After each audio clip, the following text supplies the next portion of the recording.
Hallå, hallå! Kul att se så många fotointresserade på en och samma gång.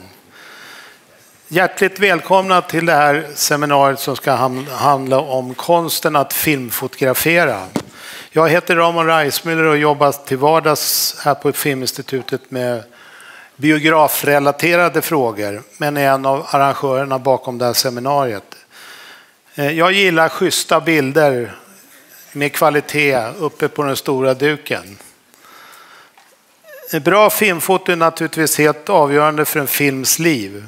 Det är en konst att med en berättelse som grund kunna förverkliga regissörens och den egna visionen av hur en historia ska gestaltas i bild och framföras till publiken. Det krävs ett skarpt öga, fantasi, ständig övning, tekniskt kunnande, begåvning och kraft att släpa tunga grejer. Det ska vi prata om idag. Hej allihopa och varmt välkomna hit. Jerry Axelsson heter jag och jag är också intresserad av foto kan man säga. Men kanske lite mer på den tekniska sidan, för jag förestår biografverksamheten här på Filminstitutet. Jag kommer inte vara lika poetisk som Ramon var med att beskriva det vi ska prata om, utan jag tänkte börja med att säga så här att Ramon och jag är ju initiativtagaren den här dagen tillsammans med vår kollega Hanna som sitter där. Som kan ställas upp. Som har gjort ett väldigt stort jobb vid sidan av. Och till vår hjälp här idag för att det ska funka så har vi också Ivar som sköter ljudet och Thomas och Mikael som ser till att det fungerar från maskinrummet. Men tanken med den här dagen är så här. Den här gången när vi ordnade det här filmtekniska seminariet så tänker vi att vi ska gå ut och fråga branschen vad det är för frågor man är intresserad av när det gäller filmfoto. Istället för att göra någonting som vi tror att man vill ha. Och vi har fått lite respons och i viss mån har vi då försökt utforma dagen för att den ska bli så matnyttig och intressant som möjligt för er som kommer och lyssnar. Vi har några samarbetspartners för dagen. Vi har FSF, Föreningen Sveriges Filmfotografer, och så har vi Bild- och Ljudmedia. Med detta sagt så vill jag önska er varmt välkomna än en gång till vad jag hoppas blir en trevlig och givande dag. Tack. Presentera en.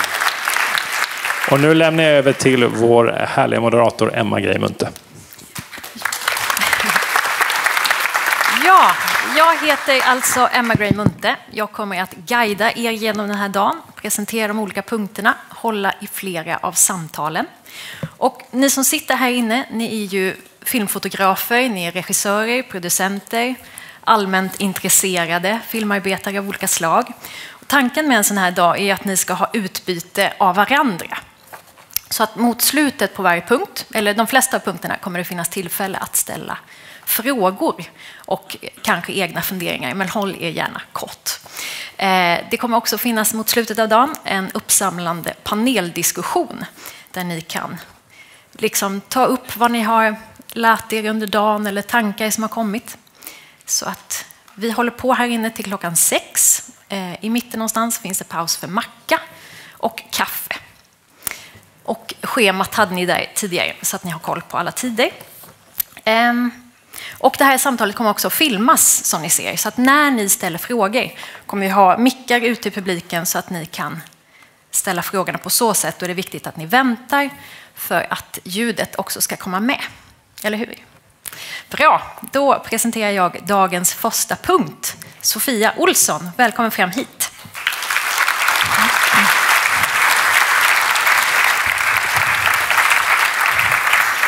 Du fick Sven Nykvist Cinematography Award för arbetet med sameblod tidigare i år. Du har vunnit flera priser för fotot i isländska Sparrows. Du har jobbat på till exempel The Weight of Elephants, danska dokumentären At Home in the World, flera svenska kortfilmer. Och du sökte dig tidigt till foto och film. Varför gjorde du det? Vad var det som lockade? Jag vet inte om det var tidigt.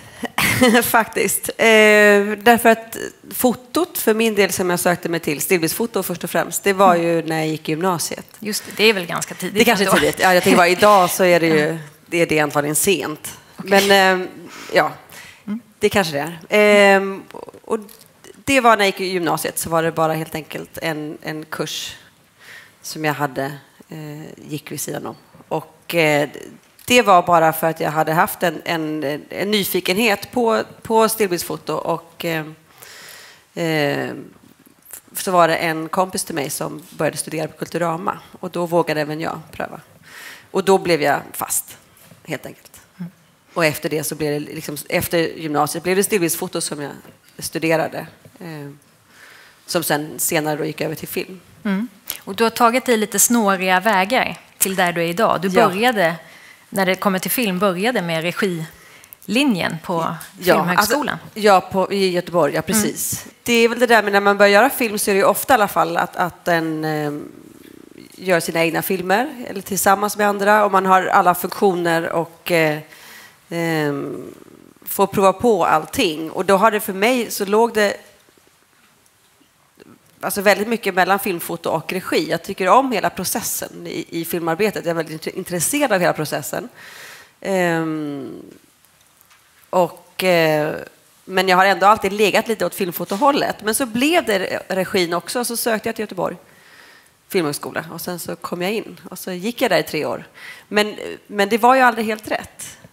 Inte skolan, men för mig så var inte regi helt rätt. Och det hade jag väl på känn lite grann från början. Men när jag väl kom in så var det så fantastiskt att jag kom in. Jag ville absolut ta den chansen, och det var ju 3 bra år, men det var inte det som var det rätta för mig. Så det var efter skolan, jag filmade också kortfilm under tiden på skolan, och så kom jag gjorde en kortfilm direkt efter skolan. Då jag även höll regiassade och gjorde lite extra sådana saker också. Men då var det en kortfilm jag plåtade där, och då jag bara kände att det här är rätt. Alltså det är ju bara en känsla när det känns att det är någonting som faller på plats. Som låter kanske löjligt, men det är ändå den känslan. När jag hade provat då regi i 3 år, och sen så kände att nu var det här kan jag bara hålla på med hur mycket som helst, och det känns väldigt naturligt. Sen kom du in på filmfotolinjen på den danska filmskolan. Ja. Så det blev en till utbildning. Det blev lite mycket där. Precis, så då flyttade jag dit och bodde där i 8 år. Så skolan är 4 år, och så var jag kvar i 4 år till. Men det var helt fantastiskt. Då var det något helt annat, och hamna helt rätt och ha 4 år som bara är och få suga åt sig allt. Men när det kommer till din yrkesroll, vad ser du som din viktigaste uppgift på en film? Oj. Viktigaste uppgift.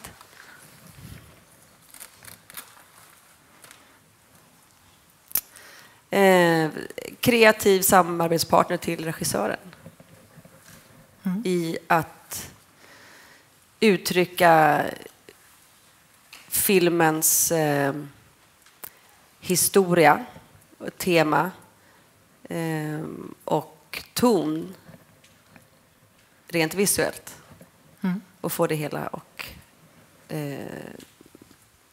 upp till en förhoppningsvis högre nivå tillsammans. Men du har också sagt att det kreativa samarbetet med regissören för dig är högre än manuset när det kommer till att nappa på ett projekt. Jo, absolut. Och ibland kan det, alltså det beror på när man får manuset också. Ibland kan det vara att man får ett manus där jag kan se att jag tycker det har potential, men det är inte riktigt klart. Och sen så är det ju alltid en process. Det är ju väldigt sällan, eller jag har inte varit med om det i alla fall, att jag har fått ett färdigt manus. Nu ska det här filmas, så här blir det. Utan det utvecklas hela tiden. Och de långfilmsregissörer jag jobbar med skriver själva.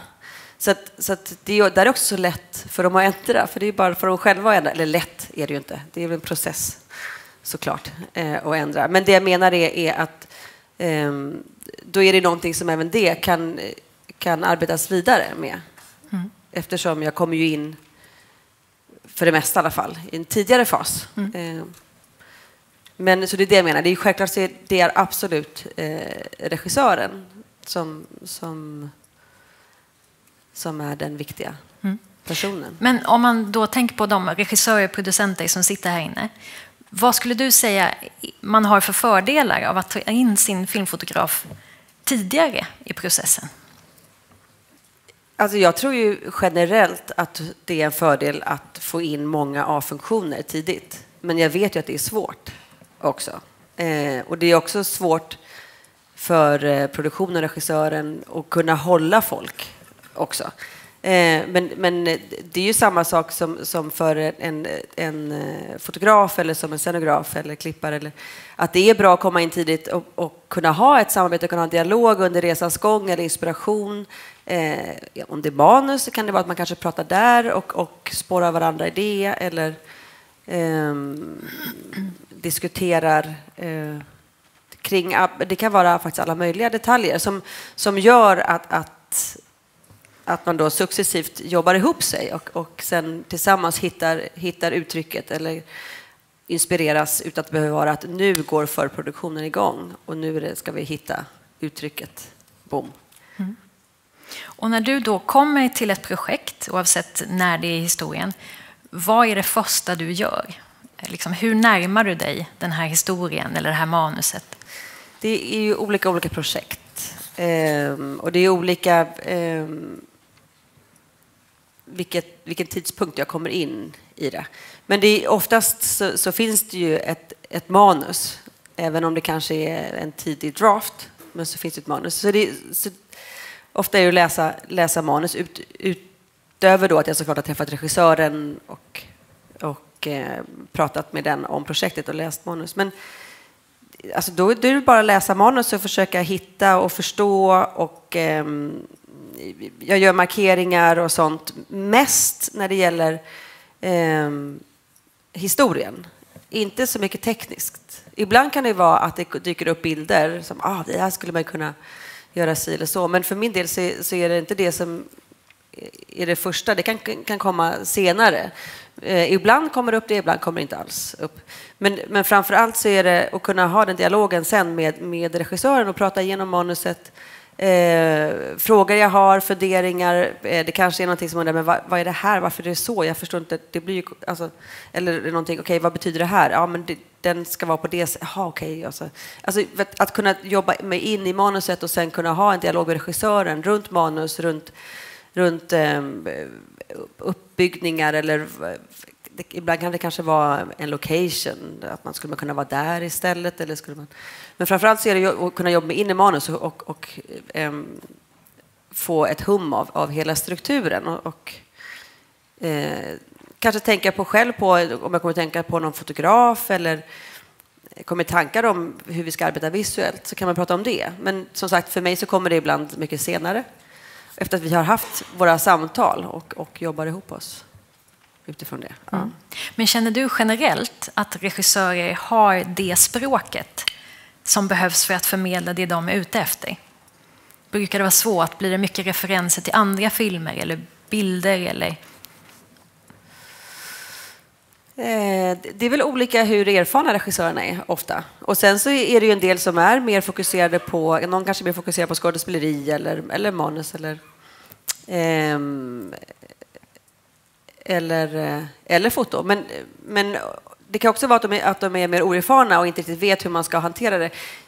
Jag har inte tänkt på det så mycket. Jag tror det mest är att tillsammans gå in i manuset och se alla olika erfarenheter. Men min erfarenhet är ändå att regissörer är generellt intresserade av foto på ett eller annat sätt.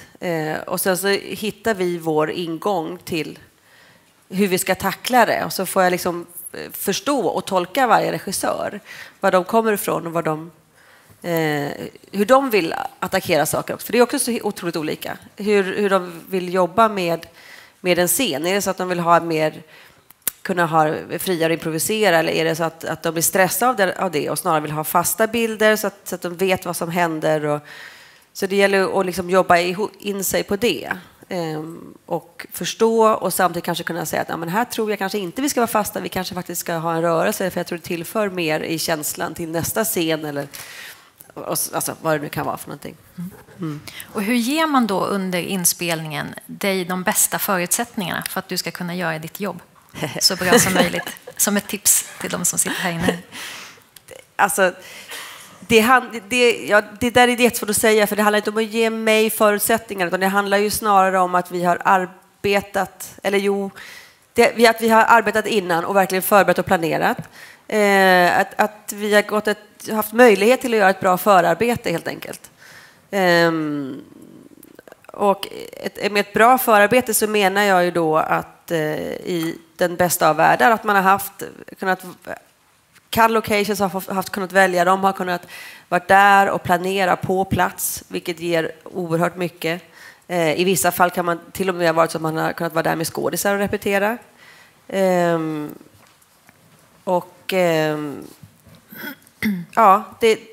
är väl det av möjlighet till att planera förproduktion, och sen så är det såklart det är alltid trevligt att ha lite fler dagar att filma på och ha en okej budget och ha tid. Absolut. Men just när det kommer till tiden, pengarna, budgeten, finns det någonting du alltid kämpar för som alltid är värt att prioritera? Locations skulle jag säga. Verkligen arbeta med att hitta de locations man vill ha och ge tid till det och försöka komma igång med det ganska tidigt. För det är så mycket som hänger på det. Det är så mycket som hänger på om det kan bli spännande eller om en scen bara kan dö. Alltså att de fungerar även filmiskt. Det kan vara en plats som fungerar väldigt snyggt att titta på. Men så när man börjar tänka på hur ska vi filma scenen, det går inte här. Och det är oerhört viktigt att kunna komma till locations och tillsammans välja ut dem med scenograf och regissör. Så att kunna leta efter det och komma igång med det tidigt skulle jag säga hjälper oerhört mycket på så många plan. För det handlar också om var ska vi kunna gömma lamporna, var ska vi kunna vara effektiva till att kunna få hela den här scenen att fungera precis så som vi vill utan att bli inträngda i ett hörn, om man nu inte vill ha en sån bild som är inträngd i ett hörn.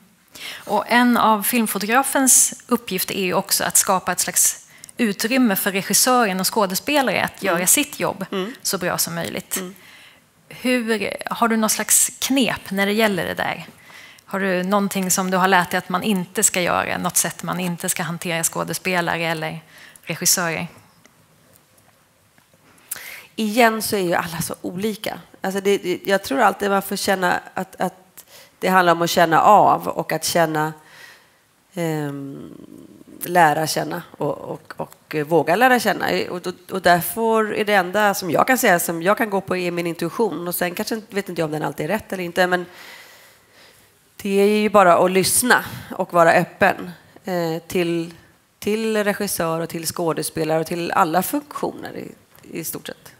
Sen kan man inte gå runt, sen är det svårt att gå runt hela tiden och bara vara öppen. Men jag får ju så mycket tillbaka när jag kan vara det. Och inputs och så också. Men då med skådis och regissör så vara närvarande, lyssna. Ödmjuk, förstående till skådespelarna, vad det är de ska göra, vad de ska gå igenom. Speciellt när det är tuffa scener framför kameran. Det är inte alltid det är en utsatt situation om något. Och vara mot skådespelarna verkligen försöka vara öppen. Det handlar inte alltid om att prata och hålla på så, utan bara visa att man finns där. På något sätt. Ja, vi ska visa ett klipp. Du har valt ut 2 klipp idag. Det första klippet kom från isländska Sparrows, kom 2015, regisserad av Runar Runarsson. Det är 8 minuter långt. Berätta, vad är det vi ska få se? Ja, Sparrows handlar om en pojke som är 14 år. Ari. Och i det som har hänt här i hans innan de här scenerna, det är att Ari har fått flytta från Reykjavik till Västfjords i Island. Det är en liten by. Och han vill inte vara där. Han har bott hos sin mamma, nu har fått gå till sin pappa som han knappt känner. De skilde sig när han var liten. Pappan är alkoholiserad. Han mår bara jättedåligt. Hans farmor bor även i byn. Och det är hans räddning. med henne så överlever han och kan ändå hantera situationen. Det som har hänt här nu är att farmor har dött. Och efter det så har pappan beslutat sig för att han ska ta sig samman och sluta dricka. Och de börjar sakta och komma nära varandra, lära känna varandra. Och Ari är väldigt glad i all den här sorgen som är samtidigt. Och nu har det varit begravningen och nu är det kaffet efteråt. Och så tittar han ut genom fönstret och så ser han sin pappa stå och dricka igen med sina polare. Och då måste jag bara förklara lite mer som kommer sen. Sen hamnar man i det huset där de bor. Och den kvinnan som han träffar där, det är pappans kompis, drickarkompis, som Ari har känt sedan han var liten. Och det är även pappan vi ser sen senare i en säng, bara så ni förstår. Mm. Är det något särskilt du vill att publiken ska titta efter i det här klippet, eller ska vi prata om det sen? Nej, det är inget speciellt. Det kan vi precis prata om sen. Toppen. Då kör vi klippet.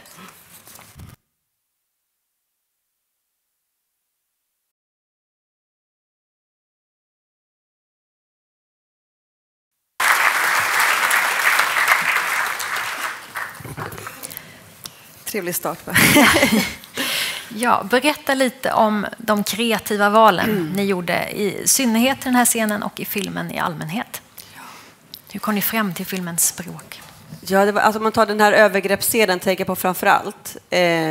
Och den handlar ju om att den här pojken som är 16, jag tänkte efter, han är inte så liten, men som ju är en övergreppsscen, säger jag i alla fall. Och det är den här kvinnan, hon tror ju att hon kommer in och är snäll mot honom. Men han känns ju inte så överdrivet lycklig. Därför att hon har ju blivit... har inte en mammaroll för honom, men det är ändå lite av det som han egentligen behöver. Och så gör hon någonting helt annat. Och den scenen är ganska jobbig, tycker jag personligen. Där valde vi ju bland annat att filma så att det fick vara ljust, att det inte skulle vara mörkt, att det skulle vara lite extra jobbigt, att det även liksom, det vet vi ju såklart att övergrepp händer på dagen, men den där känslan av att det är dagsljus inne i rummet, där allting blir så obehagligt påtagligt och tydligt. Och sen så valde vi också att jobba med bland annat med spegeln på väggen och med de här väldigt, väldigt nära bilderna. För att förhoppningsvis känna någon klaustrofobisk känsla. Tanken där i alla fall är att helt enkelt vara i spegeln, såklart. Jag är ju bortvänd från oss i början och det säger väl mycket i sig självt, bara just hur han har det och så, med att bland annat det här med att pappa har börjat supa igen och alla är där och festar. Men sen så också när kvinnan kommer in och han vänder sig om mot henne, eller förlåt, först kommer vi fram och pratar med honom, och när vi då går över och blir så extremt nära honom när han ligger i mörker mot kameran. Och sen så fortsätter det liksom att vi filmar på så sätt att vi står på en och samma plats, så vi flyttar aldrig på kameran eller någonting. Men vi har ju då dem väldigt nära, och sen så har vi även i spegeln, och där är ju även i spegeln med, som när hon i slutet också pussar honom på pannan, som också det är så här bisarrt, det blir så som ett barn liksom. Och att det då är i spegeln, och spegeln i sig låser ju honom. Han blir ju liksom även i en total, eller vad man ska kalla för, det är inte total men en större bild, så är han även där instängd och låst av någonting, för han är inte fri att göra det han vill. Han är ett barn, han är tvungen att vara här. Hans mamma har åkt iväg för att jobba i Ghana, och han ska liksom vara stor nu när han är 16 år, och sen så råkar han ut för det här. Och den tycker jag i alla fall tanken, att fortfarande vara den instängdhet där han känns liten. Och sen så med de närbilderna och den här att känna sig liksom låst av att kameran då håller sig på på en plats också. Även om det är olika bilder. Och hur mycket av en sån här scen, eller den här scenen, var planerad, vad uppstod i stunden och hur mycket var liksom spikat från början? Den här var väldigt planerad. Där har det varit jag och regissören och fadden som har varit på plats. Vi filmade den här lilla byn. Och vi filmade nästan allt i den här lilla byn. Så det var väldigt praktiskt. Man bodde där och gick till jobbet. Och det var sådär. Men, och då så den här location hade vi haft länge, det här huset. Och det som var skönt var att hitta också ett ställe där det funkade både interiört och exteriört. Så där hade vi helt enkelt planerat och kommit fram till hur ska vi lösa den här scenen bäst och testat. Och då var det ju vi så de fick ju spela, regissören och fadden. Några väldigt fina bilder från de olika positionerna och sånt som de har fått göra där. Från mina stillbilder. Så då har vi ju gått igenom det helt enkelt bild för bild med min stillbildskamera. Och kommer fram till exakt det sceneriet. Vilket var väldigt skönt. Jag tror det var väldigt skönt för skådespelarna också. Att veta liksom exakt. Nu är vi här, nu fokuserar vi här. Liksom. Vi har kommit på att rycka runt, vi ska inte rycka massa ljus. Det var några små justeringar var det. Men det var väldigt fokus, nu gör vi det här. De ville absolut tyckte inte alls om det. Det var inget kul alls, alltså på så sätt. Det var lite tufft. Så. Men då gick det ändå smidigt och att det var så pass genomarbetat innan. Storyboardar du? Nej, alltså på storyboard, inte att rita, nej absolut inte. Jag är hopplös på att rita. Så nej.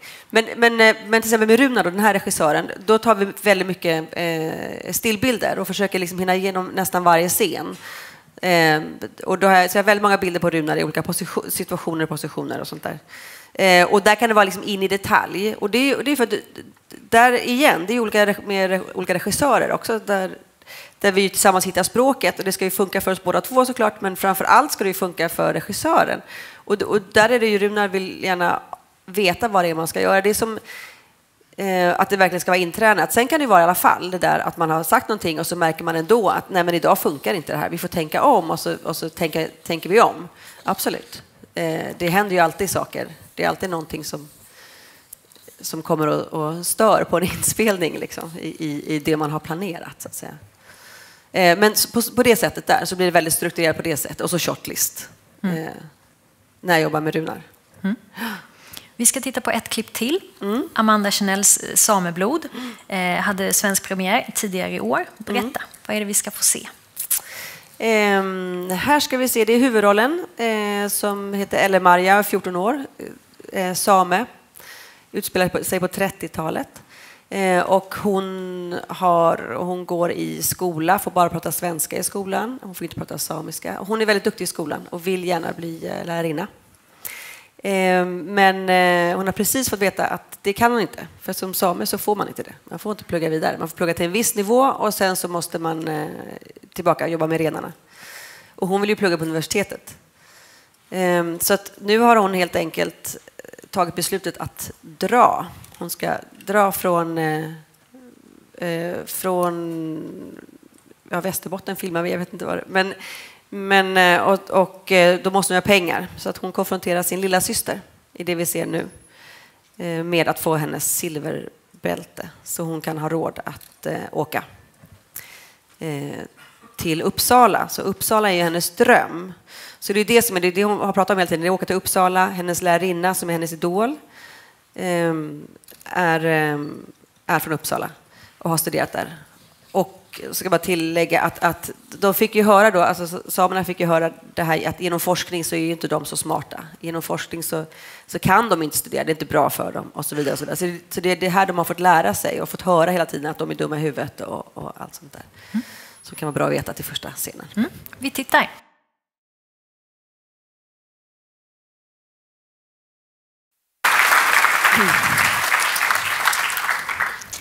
Ja, berätta om de kreativa diskussionerna bakom just det här klippet, filmen i Jag kommer att tänka på nu bara med locations faktiskt. För där var det till exempel med den här tågvagnen. Så var det också ett pyssel att hitta en tågvagn som passade till den stämning och framför allt en möjlighet till hur vi kunde filma som vi ville. Vi ville så gärna ha just det här med en gång och kupéer och glasfönster. Att hon skulle vara utanför och inte få komma in där de svenskarna är, där man är accepterad, och hon skulle aldrig kunna komma in, men det är därifrån hon då stjäl en väska där hon har tur och det är en klänning som passar henne och ett par skor också. Eftersom hon har ju kolten då, som hon väldigt symboliskt då eldar upp senare, som man ju absolut inte ska göra. Men där var det också att hitta den rätta, och det lyckades till slut, som tur var. För det är just alltså, det kan ju vara massa andra. Hon kunde ju bara suttit i en öppen kupé också. Men det är någonting med att där är hon ensam. Och de är där också. De är närvarande och kikar på henne. Men det är glas emellan och hur vi då kan jobba med det.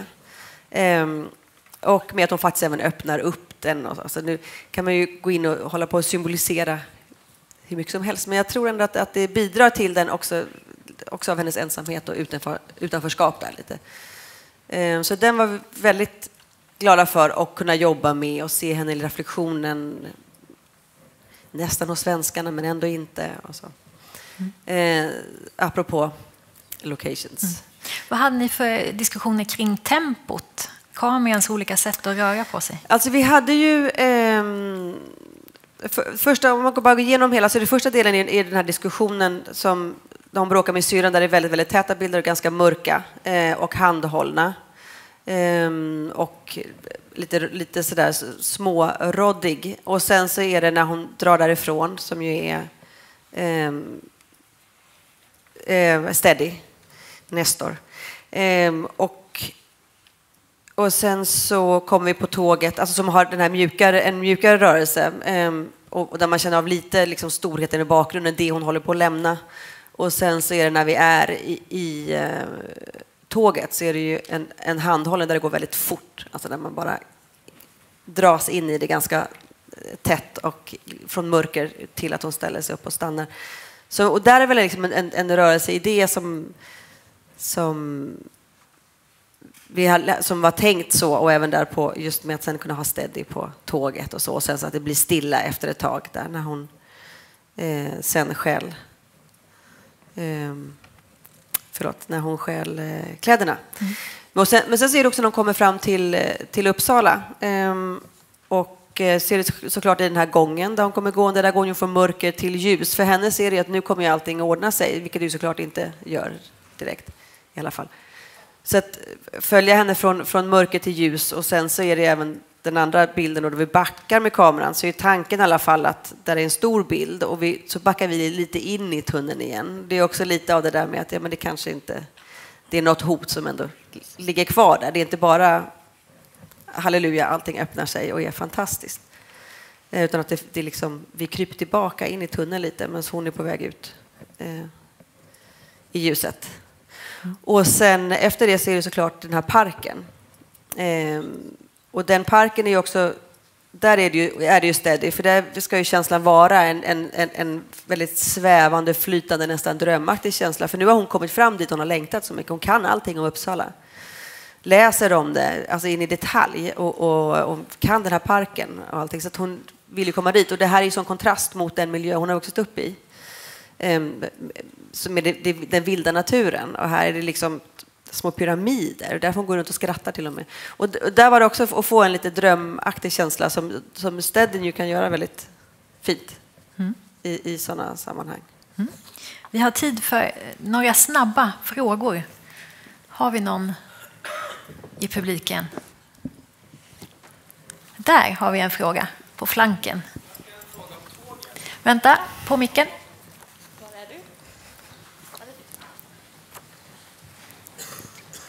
Scenen i tåget, får ni ett magiskt ögonblick där solen kommer in från sidan och gör själva magin där? Är det sånt där lucky moment? Yes. Eller? Yes, helt klart. Vi hade inte råd med lampor som åkte bredvid allting. Nej, absolut, det är lucky moment. Det är jättefint. Men där kan jag bara tacka någon annan för det. Och jättefina reflektioner också. Det kom lite arbete med reflektioner i fönster och sånt där. Ja. Isländska filmen börjar när han tittar genom fönstret och man ser bakgrunden i, väldigt vackert. Tack. Någon fler fråga? Här har vi en fråga. Och som ni kanske såg, den isländska filmen Sparrows är ju filmad på 16 millimeter. Och det här var Alexa. Hör och häpna. Hej. Hej.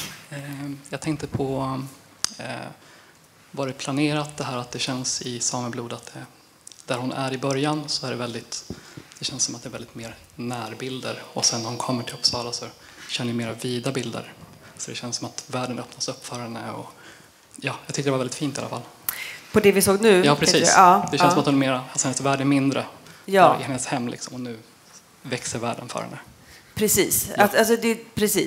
Det är ju det är väl det att jag kanske tänker på den här drömska, men drömska kan också vara nära bilder, så det har du helt rätt precis. i. Ja, absolut.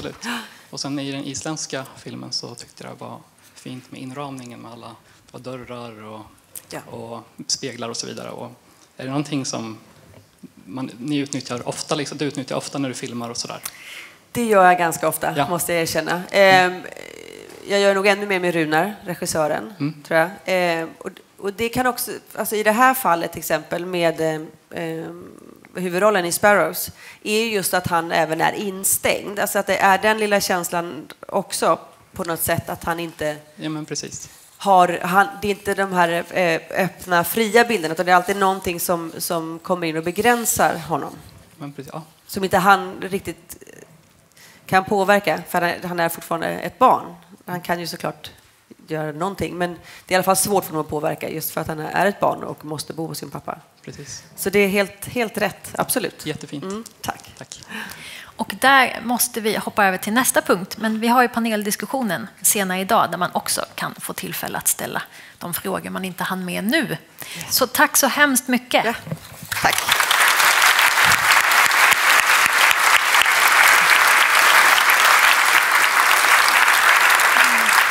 Ja, då är det dags för nästa punkt som är Luisa Fanciolacci, belysningsmästare. Välkommen fram. Tack så mycket. Ja, belysningsmästare, ljusdesigner, jobbat med långfilmer som Pojkarna, Återträffen, Bitchkram, arbetat med allt från reklam till operan i Göteborg, olika events, fasadbelysning, jobbat med TV, gladiatorerna, Vita lögner. Många strängar på din lyra. Du har läst ljusdesign på Jönköpings högskola också. Men jag tänkte vi börjar med några korta frågor. För de här inne som inte vet vad en belysningsmästare faktiskt gör, hur skulle du beskriva ditt yrke och din roll? Ja, jag skulle nog beskriva mig som fotografens högra hand. Ja. Men hur kan ditt samarbete se ut med regissören och fotografen på en inspelning? Ja, vi brukar försöka prata om vad det är för stil eller känsla man vill uppnå. Och då brukar det hjälpa väldigt mycket med referensbilder och filmer och så att jag verkligen kan sätta fingret på vad det är som man är ute efter. Om man vill ha mig som den typen av stöd. Så mycket tankar och idéer kring vad det är man vill uppnå just med bilderna och ljuset. Och hur ger man dig de bästa förutsättningarna på en inspelning för att du ska kunna göra ditt jobb så bra som möjligt? Ja, god förarbete, precis som Sofia nämnde. Mycket referenser, som jag sa här innan. Mycket olika material, för vi ser ju alla bilder på olika sätt, vilket gör att det som någon ser i en bild kanske inte är samma som jag ser eller regissören ser eller någon annan. Så mycket olika referenser så att jag kan bena ut vad är det för stil vi är ute efter. Försöka ringa in känslan i det. Och rek är väldigt bra med förutsättningar, att man kan se location man ska vara på, så att jag kan förbereda även tekniken. Vad är det för tekniska lösningar som behövs för att kunna åstadkomma den känslan som man vill. Och i vissa fall så kanske man har vissa kameralösningar. Man kanske har 2 kameror. Man kanske vill vara väldigt rörlig i sitt sätt att filma. Att kunna ha en dialog kring hur man då skulle kunna upprätthålla den ljusstilen som man önskar. Så ja, lite så åt det hållet. Du har med dig ett koppelklipp som ska illustrera hur du jobbar eller hur du tänker kring ljus. Ja. Så att jag tänker lämna dig i fred helt enkelt. Så golvet är ditt. Ja, tack så mycket. Ja, jag tänker att vi ska kolla lite på hur ljus kan användas i olika sammanhang. Och jag har ju en stor fördel med att jag jobbar med så mycket olika fotografer hela tiden. Mycket olika kunskaper och som jag kan ta till mig och nyttja mig av. Så att jag har försökt att plocka en liten potpurri av saker som olika folk har gjort. Där vi har just använt ljuset i berättandets historia på olika sätt. Så första klippet ska vara från Bitchkram som Niklas Johansson plåtade. Och här är vi ute på location. Så att vi har influenser från dagsljus och omgivande ljus. Så där jobbar vi mycket med HMI-er, ljus bounceat eller genom ramar, flöde. Så att vi får en mjuk och naturlig känsla. Och det här är ju en ungdomsfilm, lite komisk komedi. Så han vill ha en lättsam stämning och en fin. Nu, det vi ser här är en trailer bara för att snabbt kunna se stora delar. Och det är framför allt, jag tänker, huset, interiören och alla interiörer egentligen som ni ser i det här klippet.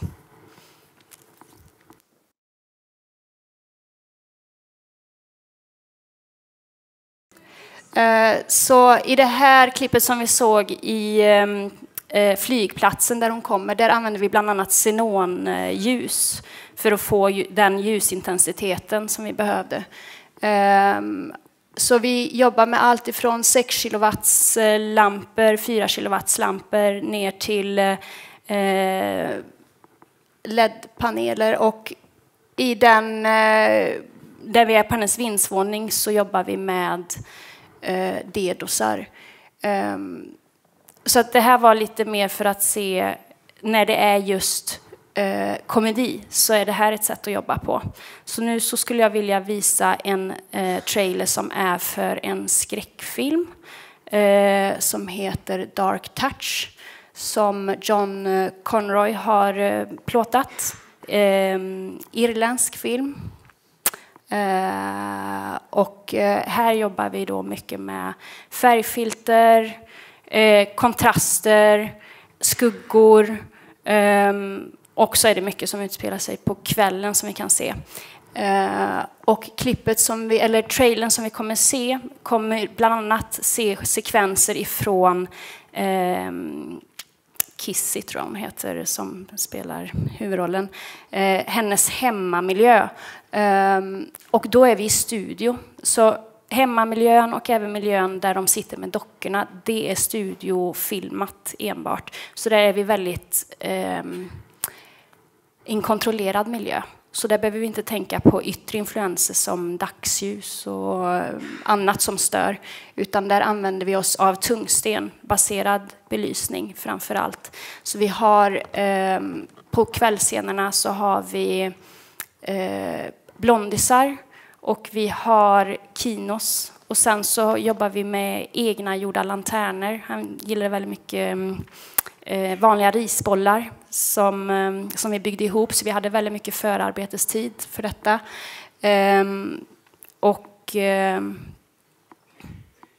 Vi kan kolla på klippet.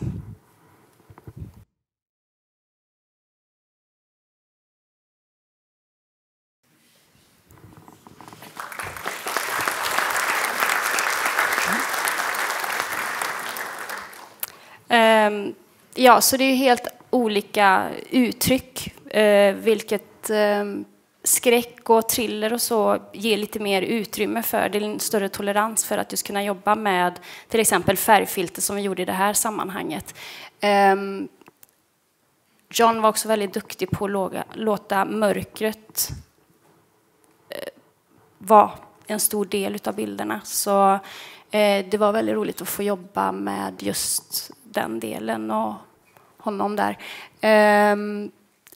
på den scenen med flickorna som kommer där de är liksom hypnotiserade in och de leker med dockorna, så är det bounceat tungstenljus som vi använder oss av i och med, som jag sa, att vi är i studio just och kan ha helt kontrollerade ljusförhållanden. Nästa klipp ska vara, det är 3 stycken klipp, och då kommer vi kolla på filmen Pojkarna, plåtad av Ragna Jorming. Och det jag vill visa på här, det är hur man kan jobba med färgfilter i utvecklingen av historien. Och här, första klippet, så kommer vi att vara i växthuset. Det är första scenen vi blir presenterade för den här miljön, och vi vet egentligen inte vad som ska hända. Så att det är ljust och ganska trevlig stämning. Vi skulle börja kunna kolla på klippet. Så här är vi i ett växthus, vi är i ett villområde och vi har helt byggt upp växthuset själva i det glas. Och givetvis då, eftersom vi är utomhus, så styr ju väder och vind väldigt mycket. Vi skulle kunna ha lite ljud. Väder och vind, omständigheterna, så tänker vi sol så är det ju regn och så vidare. Vilket också innebär att det blir problem med ljudet i och med att regnet slår emot rutorna. Så att vi har satt segel över hela taket för att dämpa ljudet från regnet. Vi jobbar med HMI utifrån för att försöka skapa en mjuk och allmän ambiens. Vi jobbar med hårt ljus från sidorna för att försöka skapa lite solkaraktär så att det stämmer överens med scenerna som är innan och efter. Och det de gör här är att de planterar ett frö till en magisk växt som ska förvandla dem till pojkar. Och ja, så såg det ut. Och det som kommer hända nu, det är ju att den här växten kommer upp. Och då diskuterar vi mycket i förarbetet tillsammans om hur vi skulle kunna få fram lite den här känslan av magi kring den här växten. Så vi inför sakta fluorescent green filter som kommer in i scenerna ju mer den här växten tar överhand. Och den här klippet som vi ser nu, då är det är mot slutet av filmen, och de har liksom provat, de har förvandlats till pojkar flera gånger, och det är död helt enkelt för växthuset, för blomman är så pass nyttjad och allting händer runt om. Ni kommer få se här. Och då känner man väldigt tydligt av det här fluorescent green filtret som sticker in. Vi kan kolla på klippet.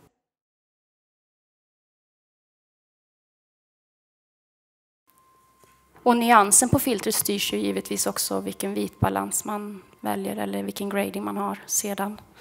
Hur mycket det sticker åt grönt eller blått. Så.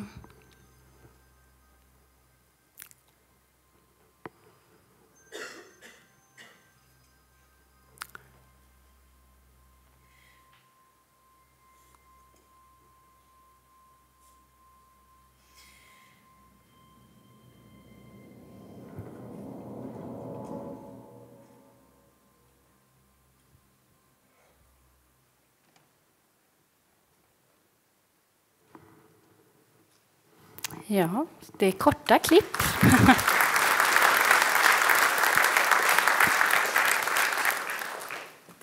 Det är väldigt korta klipp, men jag ville hinna med så mycket som möjligt. Man försöker alltid trycka in saker. Det är kul att prata om ljus. Ja, som ni såg där väldigt tydligt så hade vi sticket av det här grönfiltret då. Så det följer med hela historien. Det är säkert flera som har sett filmen. Så det kan ni tänka på när ni ser hela filmen sen. Hur det tar ut lopp där. I förproduktionen med Ragnar så pratade vi väldigt mycket om, hon visade referensbilder kring hur hon ville ha det med liksom, skuggningar och kontraster och lite så. Nu har jag tyvärr inga klipp just med skuggningarna. Men det vi ska få se härnäst är en scen som vi gjorde när flickorna är förvandlade, eller när en av flickorna är förvandlad till pojke. Och precis innan klippet så har de varit på en fest. Och flickan som nu är pojke har en attraktion till den här andra pojken som hon umgås med. Och här är det en scen när vi är vid vattnet. Vi ser staden i bakgrunden, så vi ser stadsljuserna glimta mot vattenytan. Och de bestämmer sig för att ta ett kvällstopp. Och det finns inga, egentligen i filmen så finns det inga influenser av gatubelysning eller så. Så vi har släckt all gatubelysning som finns runt om. Och vi försöker jobba med ett naturligt ljus. Så det är klippor i Göteborg vid vattnet.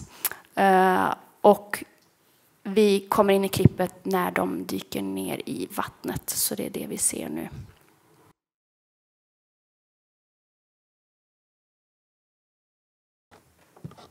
Så här är vi under vatten.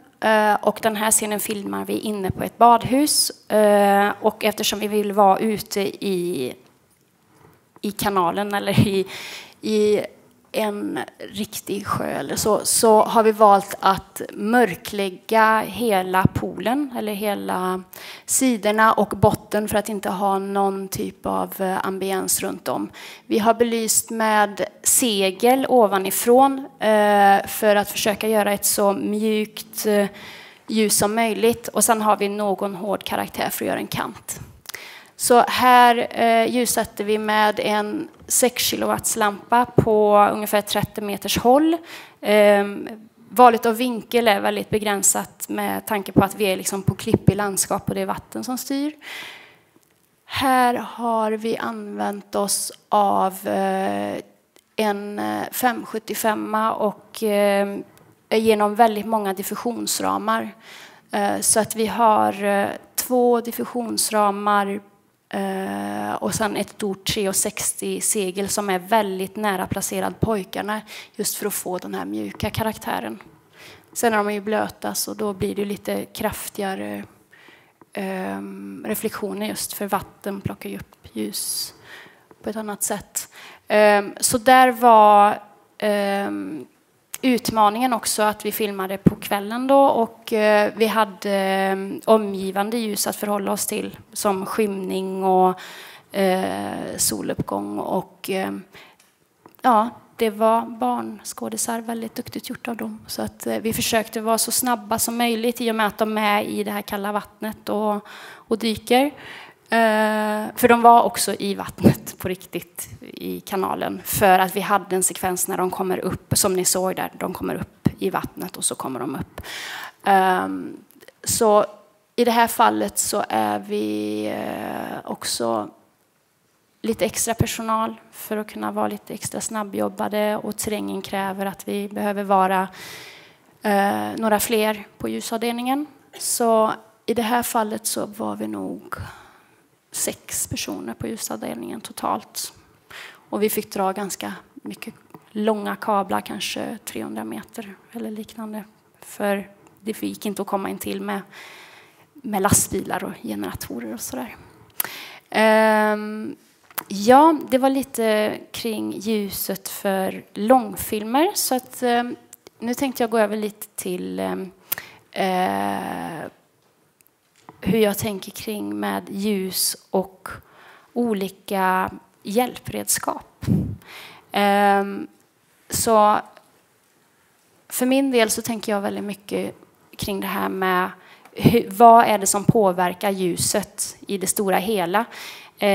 Och då kan vi se bland annat i den här filmen som vi ska kolla på nu, som är en företagsfilm. Jag ska bara kolla att det blir rätt.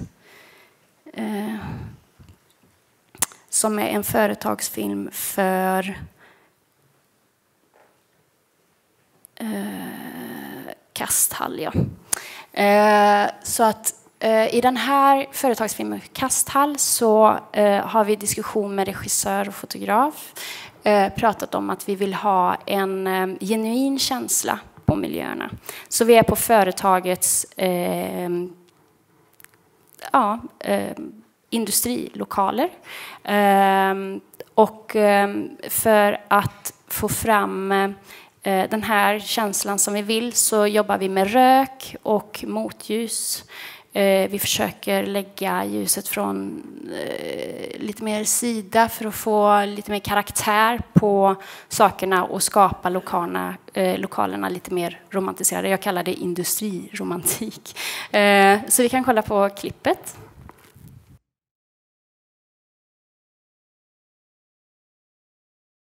Och här så har jag försökt att hitta lite ordinära grejer som fläkten där till exempel och göra någonting roligt med det.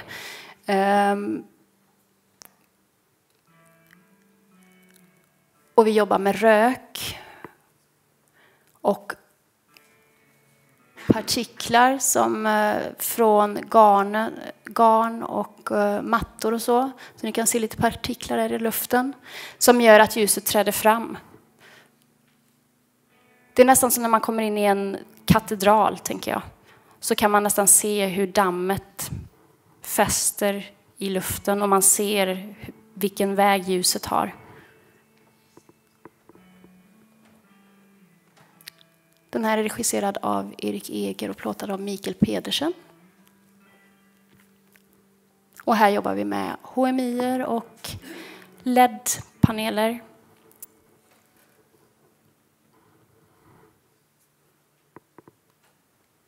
Och som sagt, rök, det är magiskt verktyg i många sammanhang. Det var ett sätt att jobba med att få fram företagsfilm. Så det här klippet som vi kommer se härnäst är också en företagsfilm. Och då har kunden och regissören och fotografen bestämt sig för att vi ska gestalta det i svartvitt. Det här är Hajum skjutdörrar. Och just den här företagsfilmen görs i samband med att de fyller 100 år. Fördelen med att jobba med svartvitt är just det att vi kan jobba med vilken typ av ljuskälla vi vill egentligen. Vi har ju omgivande förhållanden som dagsljus och så, men vi kan använda oss av tungsten, så det spelar ingen roll. Vi kan ha hårdare kontraster och gå lite hårdare på helt enkelt. Så vi skulle kunna kolla på klippet från...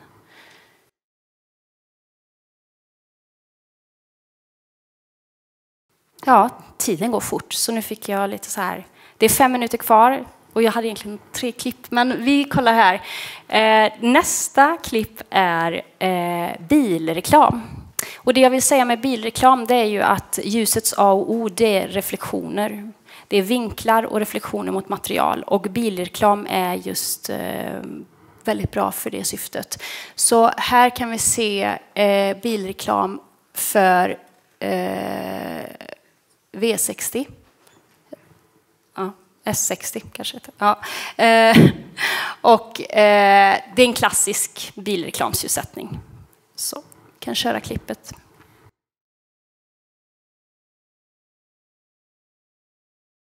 Så här jobbar man med reflektioner mot föremål. Så bilens lack fungerar ju som en spegel. Därför måste man tänka vinklar som i biljard.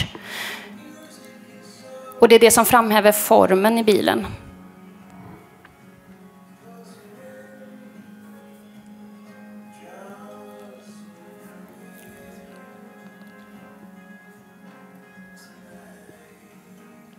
Och här ser ni att bilen blev mer grå, så det kräver en viss direkt ljus också för att få fram färgen på lacken. Vi jobbar med blött golv för att få just reflektionsvärdet.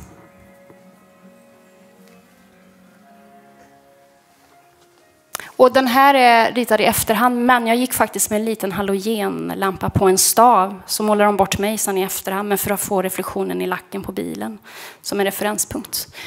Om det går så kan vi faktiskt köra nästa klipp igen, om det funkar. Det vi kommer se nu är ytterligare en bilreklam, men inte gjord på det traditionella viset, utan vi kör med LED. Så här har vi lagt svart plexigolv för att få reflektionerna i golvet. Vi har byggt upp LED-väggar som skapar reflektionen i billacken. Här ska bilen vara mer mystisk. Vi ska inte direkt veta vad det är för bil vi ser. Och därav också projektionen på duken som vi har lagt på bilen. Här är klassisk studioljussättning. Vi jobbar med reflektioner runt om i studion. Vi jobbar med direktljus på materialerna i bilen. Vi lyfter de mörkare partierna för att få exponering i kameran.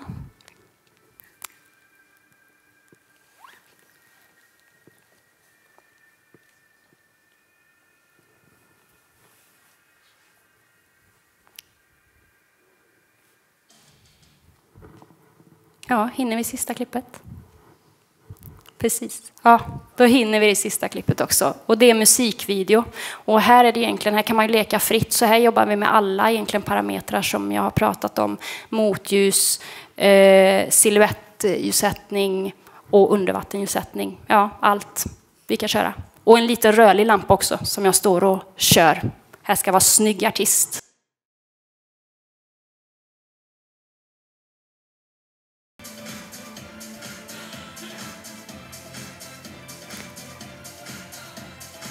Ja, vatten och regn. Motljus.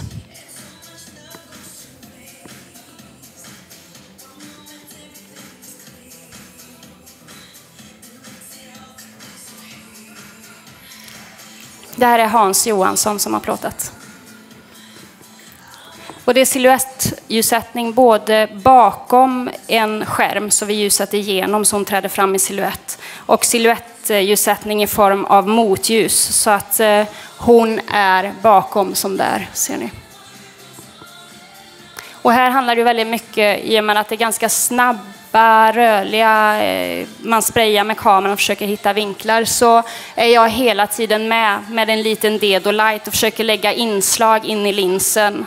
Samtidigt som jag i vissa sekvenser ligger med dedon över hennes ansikte, så ni ser här i ansiktsljussättningarna att jag ligger med som en nästan följespott över hennes ansikte. Undervattensljussättning.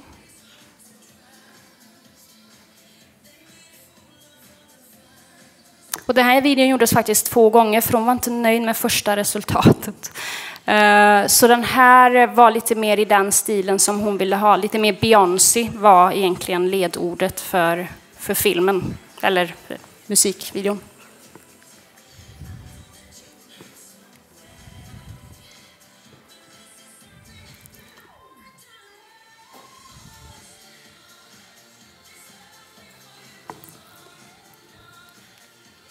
Ja, så det här är mitt sista klipp och jag vill tacka för att jag fick prata här idag.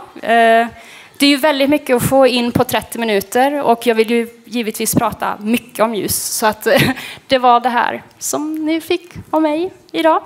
Tack så mycket. Tusen tack. Tack så mycket. Ja, då är det dags för nästa punkt. Då skulle jag välkomna upp fram till mig Ita Zbroniec-Zajt. Hej. Välkommen. Du har fotat filmer som Granny's Dancing on the Table, Min faster i Sarajevo, Jarden. Du fick Kurt Lindes minnesfondstipendium, Bo Widerberg-stipendiet. Och tidigare i år var du Guldbaggen nominerad för både Min faster i Sarajevo och Jarden. Vann för Jarden. Du har också pluggat filmskolan i Łódź. Ja. Så nu vet vi vem du är. Varför sökte du dig till film från första början? Varför sökte du dig? Varför? Alltså jag var intresserad i fotot Sen jag var 13-14, något sånt, så jag började fotografera och jag var intressant. Jag var intresserad, förlåt min svensk. Jag var intresserad av film också, och det var kanske det var på grund av att vi hade det var ett val av min mamma att hade ingen tv hemma, så det var alltid ganska stort att gå på bio. Så det var viktigt för mig, och då var jag liksom, när jag var tonåring, så fort så jag kunde liksom hålla på liksom bio eller video och sånt, så jag bara knarkade det. Typ.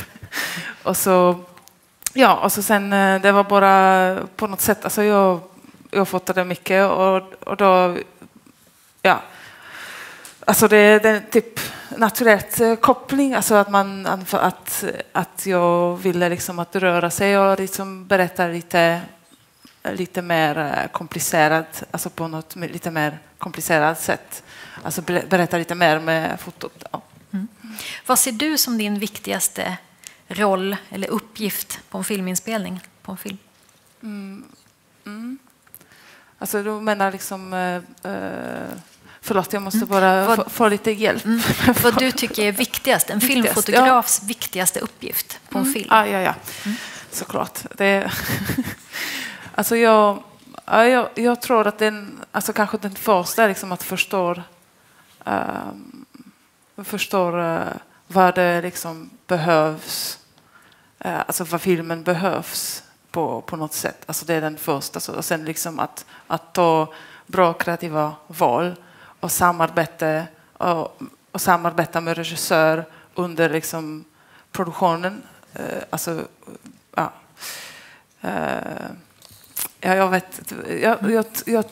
tror att jag liksom, och jag vet inte om det är liksom klart vad jag säger liksom, men det men jag tycker det är viktigt. För att man kan också säga att det är viktigt att berätta historien, men filmer är så olika, så att det är inte ibland att berätta något historien från A till Z, och så det är liksom då man måste liksom förstå vilken typ av filmer man gör liksom, och vad det behövs. Ja. Men när du tar dig an en ny historia, var börjar du?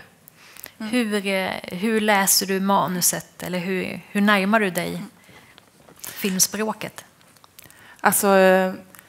Jag skriver ut manuset och jag läser den på pappret typ. Och så men det viktigaste för mig är efter att jag har läst manuset att prata med regissör för att liksom fatta liksom att om den där bilden som jag fick av filmen, eller den känsla som jag fick av filmen, är det samma känsla av bilden som regissör berättar till mig, eller liksom vad det finns mer också, för att det är ofta liksom att, speciellt om någon regissör skriver själv också manuset, så är det ofta att det finns mycket som står liksom fortfarande i huvudet, att det är inte på pappret, eller att det finns några idéer som har kommit fram och sånt. Så jag gillar liksom typ att få så mycket information som möjligt liksom. Alltså att läsa manuset och prata med regissör, det viktigaste om det finns några locations som är redan där som regissören har tänkt på, eller som är kopplat med historien, så är det liksom också, så jag gillar liksom att titta på dem och liksom skapa bilden så nära som möjligt liksom. Vi ska titta på ett klipp från Jarden, 8 minuter långt. Den kom 2016, regisserad av Måns Månsson. Vill du presentera klippet på något sätt? Vad är det vi ska få se? Ja, vi ska se, filmen handlar om författare som slutar jobba på tidningen på grund av att han har gjort recension tack, av sin egen bok. Och han börjar jobba som typ fysisk arbetare i Jarden. Och den del av filmen som vi ska se nu, det är precis i början när han kommer in, liksom efter att han har ansökt till jobbet, så han börjar jobba på Jarden. Så det är en slags början på Jarden typ. Ja. Okej, tack. Vi tittar.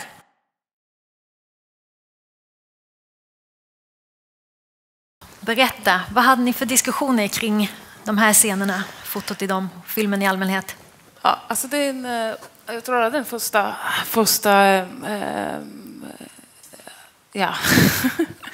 Jag vet inte hur jag ska börja, men det var liksom, jag tänkte lite för att det var Sophia som har pratat lite om locations, så det är liksom bara mitt huvud har kopplat till detta på något sätt. Alltså att vi kunde inte filma på den riktiga jorden i Malmö. Så till exempel alltså, precis den sträckan av scenerna, de skulle ha varit liksom, i princip alla på samma plats, men de är inte. Och då är det liksom, det är en blandning mellan Malmö-miljö, Trelleborg-miljö och Tyskland. Och då hade vi till exempel, på dem vi har pratat jättemycket om med Lene Willumse som är scenograf, alltså production designer på jorden, och med Måns, alltså hur vi ska liksom, vilka miljöer ska vi hitta så att det liksom känns att det är samma, alltså att få den känslan att vi är i samma område. Och också att vi såg några områden, till exempel i den riktiga jorden, alltså i den inte riktiga jorden i Malmö, där kunde vi inte gå in på riktigt, men att man hade, att vi skulle kunna hitta platsen, vilka känner sig faktiskt riktigt som att de skulle ha varit där, att de är likadana till de riktiga platser, men de är inte där, alltså vi kunde inte ha det, så det var that was like a challenge to get it together. Alltså, och också att vi ville liksom ge en sånt alltså obehagligt känsla av och att lyfta upp absurd av den situation när man kommer till detta jobbet och hur det ser ut liksom, alltså, om det gäller liksom struktur mellan människor och mellan arbetare. Så vi pratade mycket om det, alltså för att det är lite speciell situation vilken han är i. Alltså han är på något sätt så även att det är den lowest level jobb som man kan ha, då är han liksom inte på riktigt välkomna där. Så för att han kommer typ från too high status, alltså. Och sen så har vi pratat mycket om liksom hur vi ska visa denna miljö, alltså hur vi ska visa jorden i relationship till var karaktären, alltså hur han känner sig i den miljö, alltså lost, och att liksom att den är sånt liksom automatiserat miljö, alltså att det finns några regler och människor är inte människor längre, de är liksom, det är bara en del av den maskinen som ska funka, alltså det är bara de behövs bara för att det måste vara någon som kör bilarna från ett ställe till det andra stället, och då är det hela jobbet, så det är absurt på något sätt, alltså att det finns att den lowest level jobb, att de tjänar nästan inga pengar och de flyttar fram och tillbaka bilarna som är så skitdyra. Och då är det, ja, och det var det som var liksom fokus i de scenerna, alltså jag kan säga liksom generellt. När du tackade för din Guldbagge så sa du: Måns, du gav mig så mycket konstnärlig frihet att jag nästan flippade ut. Hur funkar det i ett samarbete? Ja. Alltså jag tror jag måste förklara lite, för att det var, jag tror alltså när jag har sagt det, jag tänkte mest precis på plats när vi var på filminspelning, så det var ofta att jag gick runt omkring med viewfinder och jag ville prata och liksom visa någon ängel och sånt till Måns, och så ibland så Måns var så: nej men det är lugnt, bara ställa in kamera och vi kör. Okej. Så det var på något sätt, alltså det var ibland, alltså det var olika situationer, olika scener, men det var där så jag flippade ut, för att det var liksom, det var så mycket, alltså okej, då jag ska liksom typ bestämma själv nu. Ja. Alltså såklart vi har pratat om allt innan, och då var det liksom så att Måns, han vet ganska bra vad han vill, och så vi hade ganska bra samarbete, att vi förstår varandra, och vi har pratat genom filmen från vi har gått jättemycket på locations och liksom tagit bilder och slår dem ihop, och sen vi har pratat mycket om olika referenser, och då var det kändes som att vi förstår varandra på något sätt på inspelning, men det var också så att jag kände bara att han gav mig ganska mycket förtroende, och att han trodde, alltså han liksom, he didn't question me, alltså man kan säga så. Vilken händer ibland, alltså att man måste förklara hela tiden alltså varför jag har valt det här, alltså varför jag tycker att det här är bättre, och det var på något sätt skönt att det var så mycket förtroende mellan oss i samarbete. Vi ska kolla på ett klipp till från Kommande krig, regisserad av Goran Kapetanovic, som också regisserade Min faster i Sarajevo. Vi ska också säga att det här är ett work in progress som vi ska titta på. Ljudet är inte tillfixat. Nej. Visst är det så? Vill du presentera klippet? Vad är det vi ska få se? Alltså Krig är en film för barn. För barn, alltså barn eller typ tonåringar. Depends kanske vem man frågar. Och det handlar om en pojke som flyttar sig till ett nytt område med sin mamma. Och han har ganska mycket olika teorier om konflikter och kriget, alltså hur man kan lösa konflikter och liksom hur man skapar how do you get power in the group. Och han är inspirerad, alltså hans idol är John Nash och hans teori, alltså han försöker liksom, när han kommer i det nya området så det kommer upp att det finns två grupper av barn som kämpar med varandra. Alltså de har någon slags fred, men de kämpar med varandra om ett ställe som är speciellt, att alla vill vara där men de får inte. Och då han försöker liksom put into action de teorier som han har om konflikter, alltså John Nash teorier typ. Och så är det, den klippen är faktiskt en liten man kan säga teaser på det, alltså han förklarar typ detta som han tänker på. Ja. Okej, vi tittar.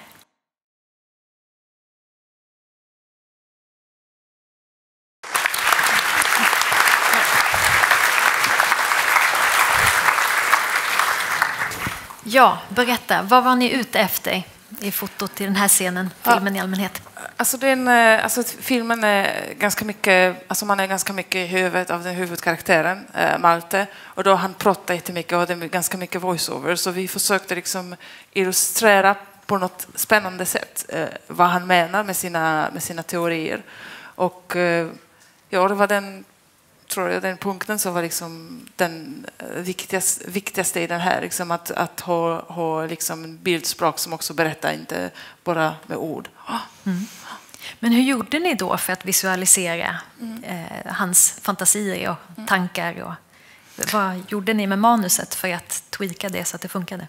Ja, alltså det var så att den versionen av manuset vilken vi började jobba med, den var lite annorlunda den som vi hade faktiskt när vi fotade, för att det var en enkel miljö, och så det var ganska mycket sånt, det var voiceover och det var inte jättemycket scener som var byggnat upp på liksom vad man alltid säger precis. Så vi satt i ett stuga av Lena som var också scenograf på den filmen, och vi bara liksom, hon har kommit med mycket liksom förslag om miljö, och så vi har rester lite runt och vi har hittat liksom ställen som vi tyckte var intressant, och så det var bara sådana några punkter som vi har kommit på som en utgång från, alltså i förarbete, så att vi har hittat på att det finns en båt som är liksom med with the I don't know what it's called actually either in Swedish or English, but the boat place that we came up or mostly Lenne basically like came up with the different stations that they have, like to build a structure within this yard that they have. Så att liksom den sista versionen av manuset var liksom påverkat av våra liksom samarbete, att vi har liksom också we added some scenes, we added some effects on top of that to illustrate the narration. Okay. Vi ska visa ett klipp till bara så att vi hinner med det. Ja. Det kommer från kortfilmen Sent på jorden, regisserad av John Skog, kom 2011. Vad är det vi ska få se? Det är faktiskt den första filmen som jag har gjort i Sverige. Som typ den första så det var en filmskolan-filmen för det sådär, men den är den första som jag fick betalt på, som man kan säga. Och då, alltså den kortfilmen, den som var liksom the challenge här, it was the whole film it has a very loose structure, so it doesn't really tell a story. It doesn't really have a plot.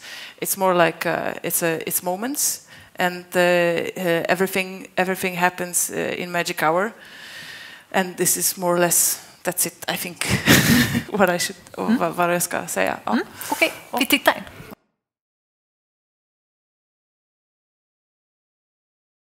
Ja, vad var ni ute efter med den här filmen? Vad siktar ni på med fotot? Alltså det var mest som att vi pratade om känslor och atmosfär. Och det finns massa grejer som vi pratade om som liksom syns inte. Men det var mer liksom, det var mest för att liksom komma till denna punkten liksom som vi var i slutet. Så att ja, för att det är så att liksom John han jobbar på det sättet att han he's collecting stories from the area, och då liksom these stories are like the beginning point for the scenes, for the shots, and det är ganska ofta att den händelsen som var liksom i början, den är inte i filmen, så att det är liksom bilden kommer liksom efter händelse. Så är det till exempel den första bilden på tjejen som röker. Det var en utgångspunkt var en historia av tjejen som liksom rökte typ 30 cigaretter i sträck. Men då är det liksom, det är inte där, men hon faktiskt har rökt hela paket. Så alltså fysiskt. Och då ja, och så det är vi jobbar liksom på något sätt liksom att bara liksom ha ett tråd på något sätt. Och då alltså då är det också att vi jobbar lite mycket med alltså skådespelare, de är människor som bor där, de är inte professionella. Och det ger någonting till alltså det är att vi jobbar på något sätt dokumentärt. Det är ganska mycket att vi typ vi har olika punkter som vi har liksom, we agree on, this is what we need to have, this is how the pace, or we know that this is how it has to start and this is how it has to end, and then in the middle it's a little bit up to finding the right position for the tracks and for the camera, and then it's a lot of John talking with actors during shooting the scene and me talking with the grip, slow down, faster, och så det är ganska mycket att liksom, det är ganska mycket som händer när vi spelar in typ. Men den här tråden du pratar om, när man hittar tonen för en film, ett språk för en viss film, hur gör man för att hålla den hela filmen igenom, att inte göra bilder som sticker ut? Hur jobbar man för det? Alltså, jag tror att det ligger på något sätt på liksom magkänslor. Och för mig så är det liksom att skapa bilden av filmen, alltså även generellt bilden av filmen, och skapa liksom rytmen av filmen i det sättet liksom, i sånt film som är liksom inte påpekar historien på liksom precis sätt. Så det ligger någonstans där, så att liksom okej, om jag har liksom bilden av filmen så liksom i mitt huvud, så typ man vet liksom om det passar och passar inte, alltså för att det är också ganska mycket. Alltså den där samarbetet som vi har, det ganska mycket ligger på spontanitet. Det kan vara så att typ sista minuter så liksom vi andras mycket och sånt. Alltså under tagningar. Så att vi känner att det funkar inte, vi måste göra något annat lite så. Så att det ligger mest att man har liksom i huvudet på något sätt, man vet var man kommer från och man vet var man går. Ja. Vi hinner med också några publikfrågor. Är det någon som har någon fråga? Nej. Tack. Jo, jag bara tror mig ha noterat någon slags trend i ditt foto, att hur liten människan är i förhållande till en stor omgivning. För ofta så tycker jag det känns som att det är mycket vida bilder där människan är en liten del av en väldigt stor helhet. Är det någonting du så att säga velat uppnå, eller var det bara att det kanske slumpades så lite i de klipperna vi såg här? Jag tror att det blev bara så. Det är inget sånt speciellt val från min sida liksom. Ja. Favoritfotograf, kvinnlig? Sophia Olsson. Såklart.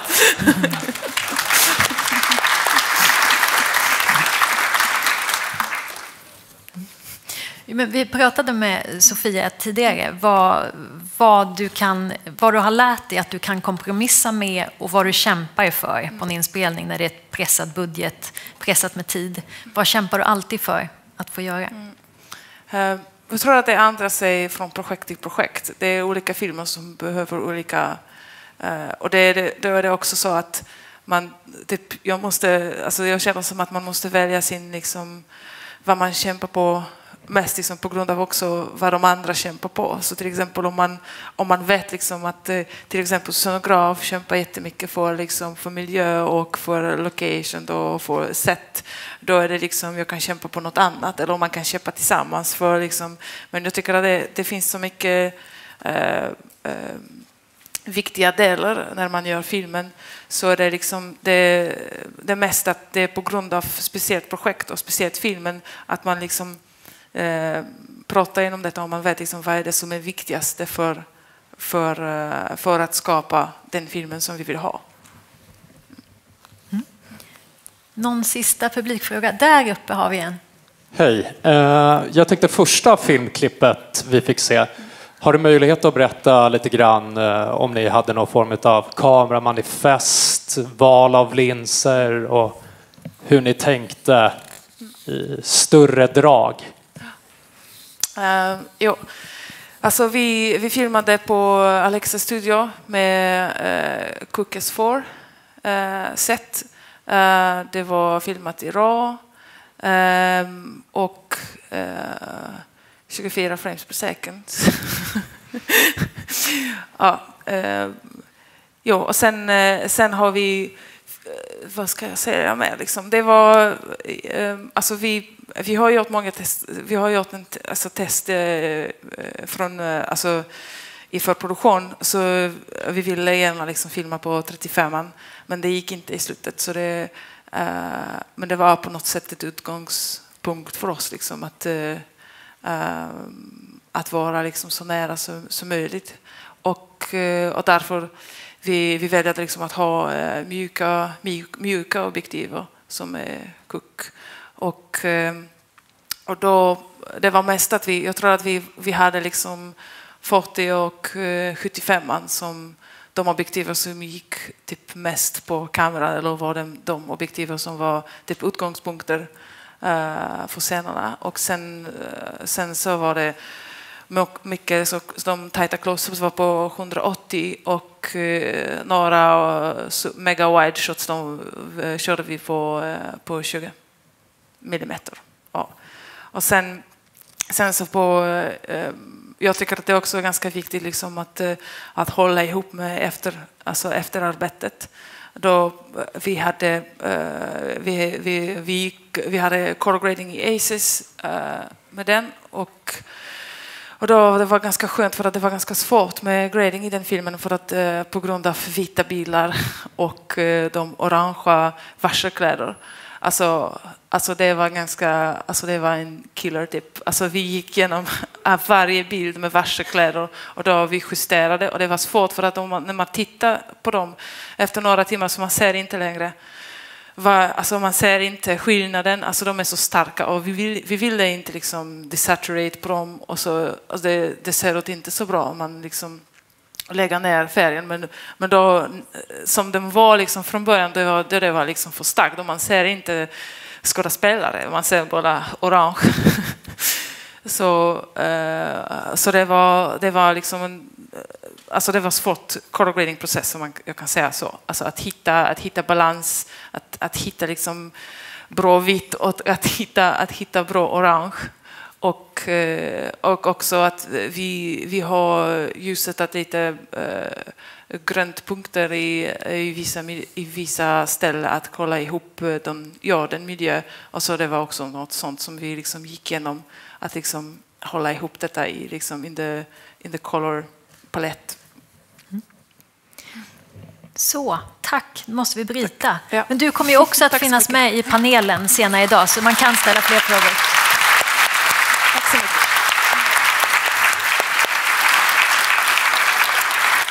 Då ska jag presentera Robert Blom.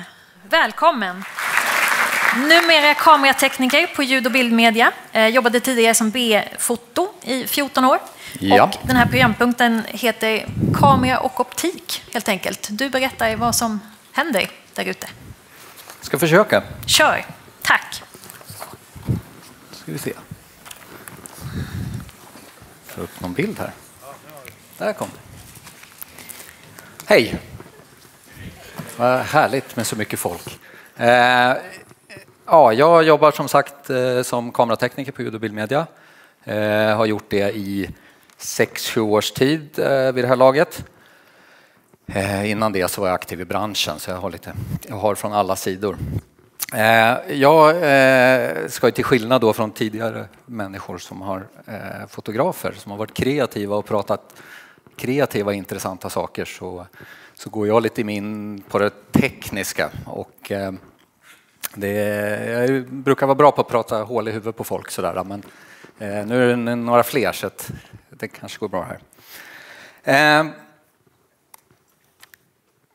Det som vi inte egentligen vet så mycket om, men hela tiden håller på att sia om, och det kanske ni vet om ni brukar kolla lite grann ute på det där internetet, allting som ska komma, alla nyheter hela tiden.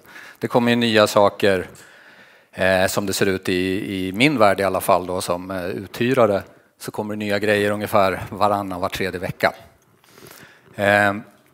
Och vi försöker alltid vara lite framåt, försöker att se vad är det på gång, vad är det, man vill inte köpa fel grejer, man vill veta vad ni vill ha, ni som är ute i branschen, vad fotograferna behöver. Och det är inte helt lätt. Men så här är en grund som jag tänkte gå ut efter idag. Utvecklingen, hur den ser ut, och optikutvecklingen, och hur vi kan använda metadata från kameror och optik. Det som har hänt under, ska vi säga, de åren som jag har jobbat på med uthyrning. Jag började ju under när det fortfarande var film. Det var film, mycket reklam, mycket tv-serier, långfilm. Det var film hela tiden. Och sen kom den digitala utvecklingen igång. Det blev väldigt mycket digitalt. Och det fortsätter ju.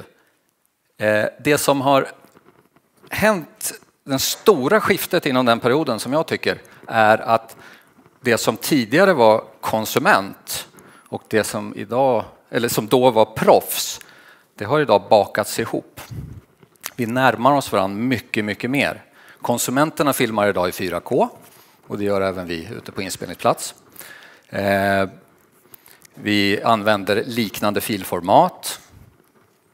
Så att hela den här världen där vi skiljer på tv, vi skiljer på film, fiction och konsument, den har verkligen krympt ihop. Och därigenom så tror jag därifrån kommer det här med utvecklingen mot större sensorer. Filmbransch, cinemarknaden vill vässa pyramiderna, klättra lite högre, utöka upplevelsen. Och det här är någonting som delvis finns redan. Det är inget nytt. Det har funnits ända sedan 50-talet egentligen. Vi har ju haft massor med olika härliga filmlösningar för att utöka upplevelsen.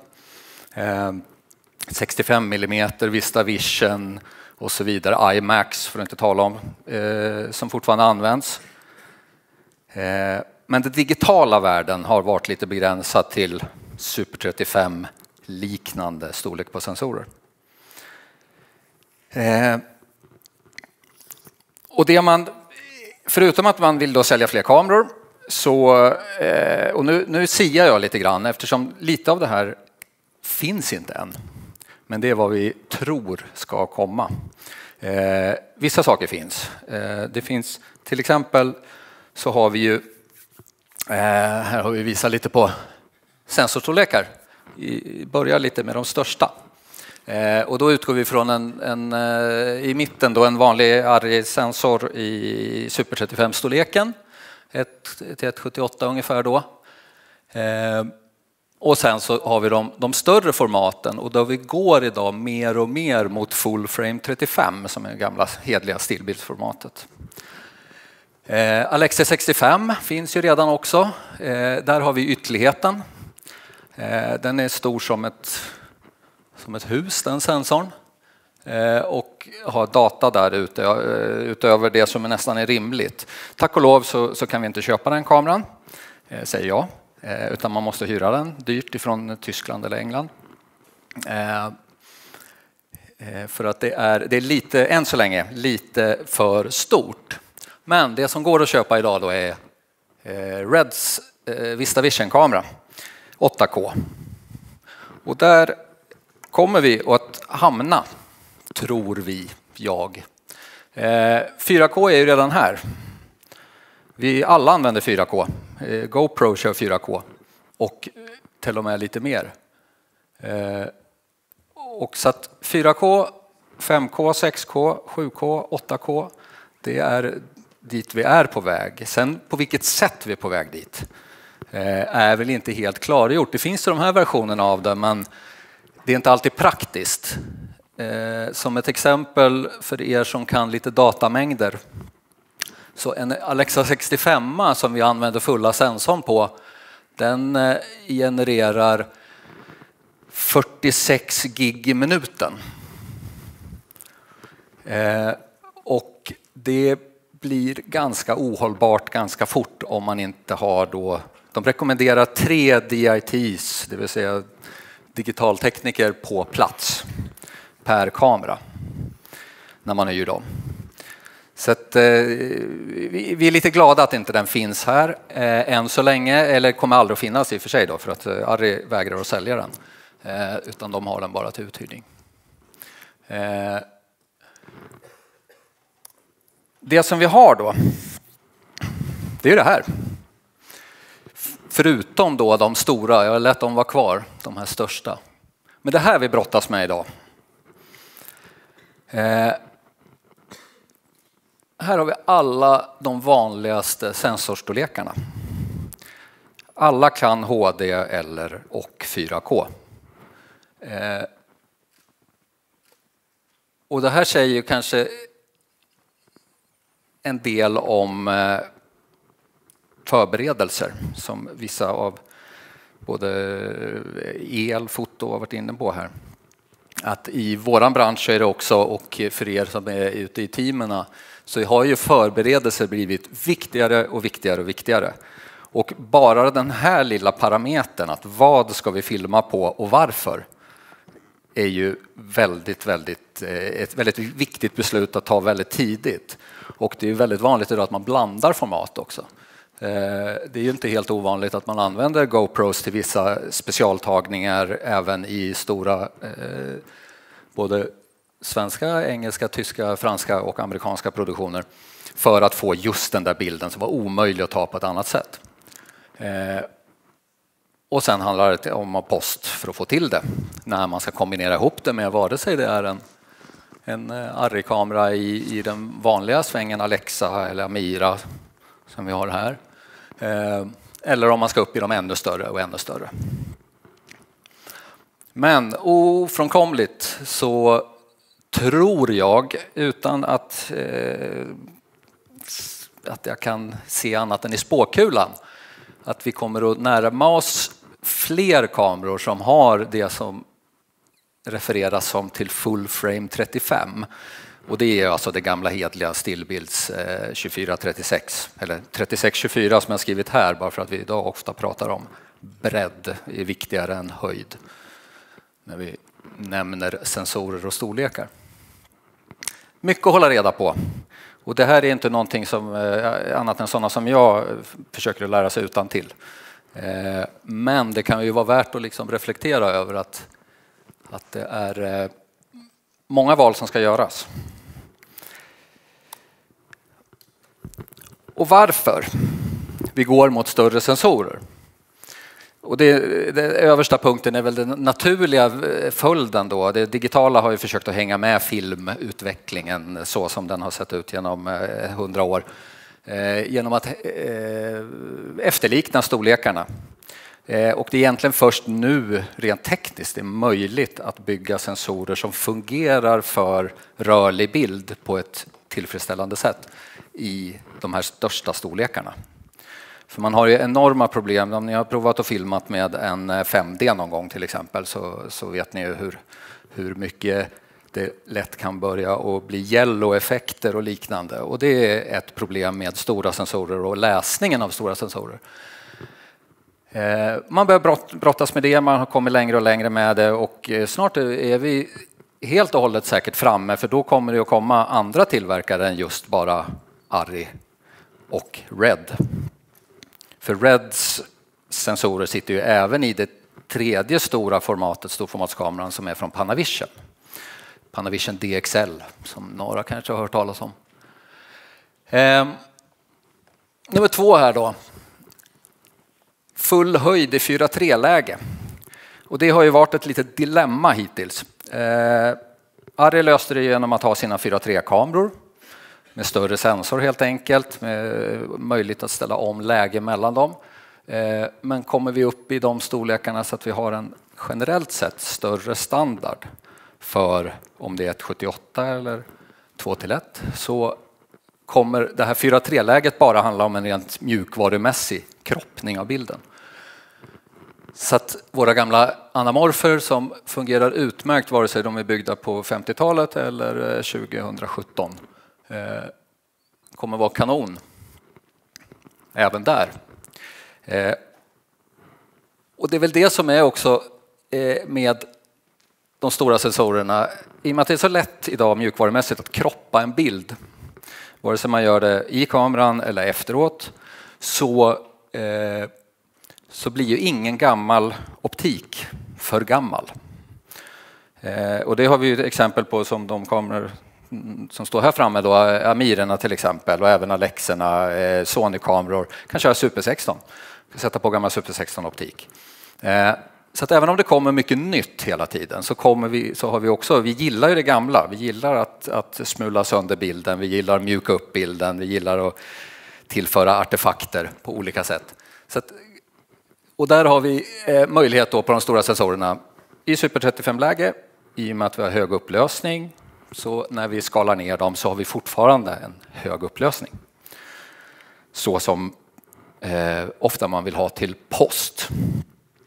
En annan anledning att ha hög upplösning, 8K kan ju många tycka att det är liksom going over the top.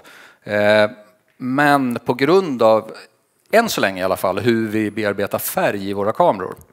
Så färg räknas ju ut matematiskt, eftersom en sensor tar ju inte upp en färg, den tar bara upp ljus. Och sen bestämmer vi mjukvarumässigt vilka pixlar som ska agera rött, grönt, blått. Och ju större sensor och ju högre upplösning, framförallt högre upplösning, så får vi då flera pixlar per röd, grön, blå. När vi sen skalar ner det till biovisning. För här inne ser vi ju när vi har tittat att det duger utmärkt att titta på HD och 2K. Det finns inte än så länge sådär fantastiska landvinningar vid att titta på 4K. Då ska man sitta och titta på tv-spel nära. Möjlighet till kort skärpdjup säger sig kanske lite själv. Vidvinkliga bilder på stora sensorer blir ju kortare skärpdjup, och det blir ju inte skrämmande på något sätt, för det blir ungefär som att skjuta med anamorfer. Så att, och där är vi redan, vi kör redan det. Inga större problem. Och sen har vi då, som redan är introducerat, alla de här upplösningsalternativen. Och jag brukar ju referera till det som multisensorer, för det är det vi kör med idag. Många kameror har 5 upplösningar upp till 10 upplösningar att välja på. Red har ju varit de som har varit mästare på att lägga in så mycket det bara går. Det är all in hela tiden. Medan man från Arri och Canon och Sony har varit lite mera moderata vad gäller det. Men det drar mot fler och fler möjligheter att använda olika upplösningar beroende på vad man har för optik, beroende på vilken produktion man kör. Hur mycket folk man är, hur mycket data man kan hantera och så vidare. Och sen den sista här, större pixlar, det är någonting som alla tillverkare eftersträvar, och packar man in 8K på en GoPro-kamera, nu är de 4K och lite plus det, då blir ju pixlarna extremt små och då blir det problem. Så att man strävar efter större pixlar och då får man en möjlighet på stora sensorer att faktiskt ha lite större pixlar. Större pixlar, mer ljus kommer in i kameran. Det är ganska enkel fysik egentligen. Och då kommer vi till punkten som varför jag tror mycket på att det går mot fullsensor. Och det är just optiken som nu har presenterats under hela våren. Har det ramlat ut annonseringar om den professionella synoptiken. Och jag ska säga det att jag hoppar över lite grann och pratar om liksom den här. Man får ju ta en liten snävkil i den här branschen, för att om man skulle ta in alla olika kameratillverkare och parametrar här så skulle det ta hela dagen. Utan high-end-sidan, och det är det som high-end-optik som vi tittar på. Vi tittade på sensorer, där fanns det alla varianter ner till GoPro som är billigt. Men optiken, den annonserar väldigt väl att vi är på väg mot större bildytor. Sen tidigare så finns det ju, för det kan ju den som har lite koll på vad som har funnits genom tiderna, så finns det ju redan en massa optik, så som den här listan är exempel på, som klarar av full frame, det vill säga 24-36 sensorer. Det finns lite gammal optik där man byter fattning och rehousar dem lite grann så blir de arbetsbara. Och så finns det lite nyare från Zeiss och Schneider och Canon. Men det som har hänt nu då sen nyår,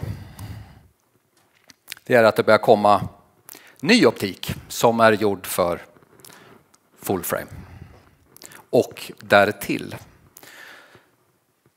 Och då kommer jag rassla på lite här, för att det här är bara bilder och begrepp. Det här är den första, och de har redan kommit från EBA Optics. Men sen kommer Leica Primes som klarar ända upp till Alexa 65. Men går utmärkt att använda såklart på en Super 35 också. Det enda är väl att den började vidast är 24. För att det finns ingen möjlighet att göra vidare med den bildcirkeln så att det ser vettigt ut. Kok släpper nya gluggar också. S7-erna till för VistaVision och mindre. Samma lika som S5-an, bara större, bättre, nyare.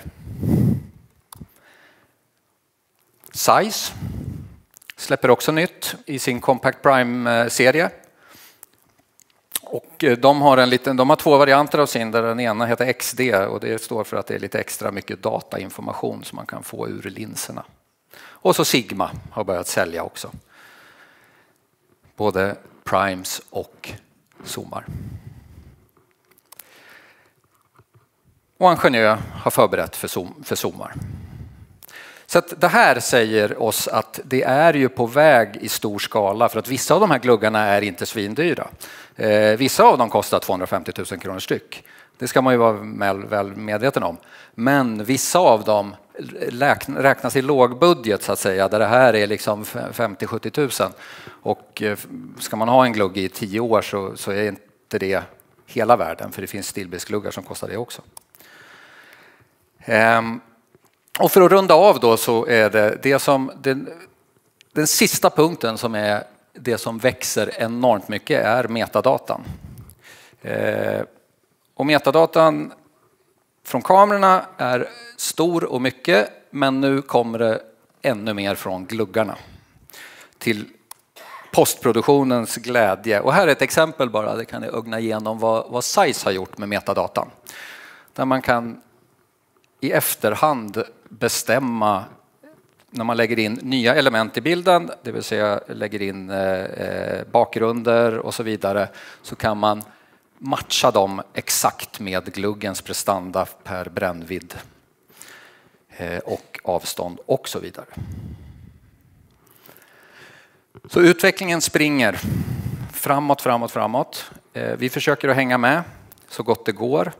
Jag har siat lite grann om vad som är på gång, vad vi tror är på gång och så vad som faktiskt är på gång. För gluggarna kommer ju väldigt snart. I alla fall under 2017-2018.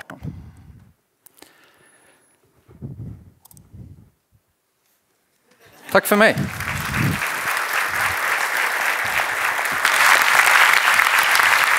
Tusen tack. Och visst är det väl så att det finns en utställning? Nej, vi hade inte möjlighet faktiskt. Det var meningen att vi skulle haft med oss lite utrustning hit, men det är ju en sån galen period i branschen så att allt i stort sett är uthyrt. Och vi har knappt personal så det räcker att hyra ut. Så att, det blev ingen utställning. Nej. Men jag finns ju tillgänglig för frågor såklart om det är någon som är, i och med att inte, jag kommer inte vara med på frågestunden efteråt. Jättebra, tack så mycket. Ja, nu är det en halvtimmes paus, lite kortare än en halvtimme. It's time to find your seats. And it's time for the Q&A with one of the most respected cinematographers out there. Roger Deakins, please give him a warm hand.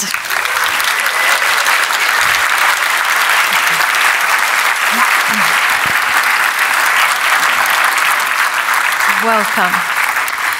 You received the American Society of Cinematographers Lifetime Achievement Award in 2011. You've been nominated for an Academy Award 13 times. You were actually in 2007 nominated for both Andrew Dominik's The Assassination of Jesse James by the Coward Robert Ford and the Coen brothers' No Country for Old Men. And you're a long-time collaborator with the Coen brothers. With them you've shot The Big Lebowski, Fargo, A Brother Where Art Thou? And you've also shot other films like Shawshank Redemption, Skyfall, Revolutionary Road, Sicario. I could go on. Yeah. Yeah.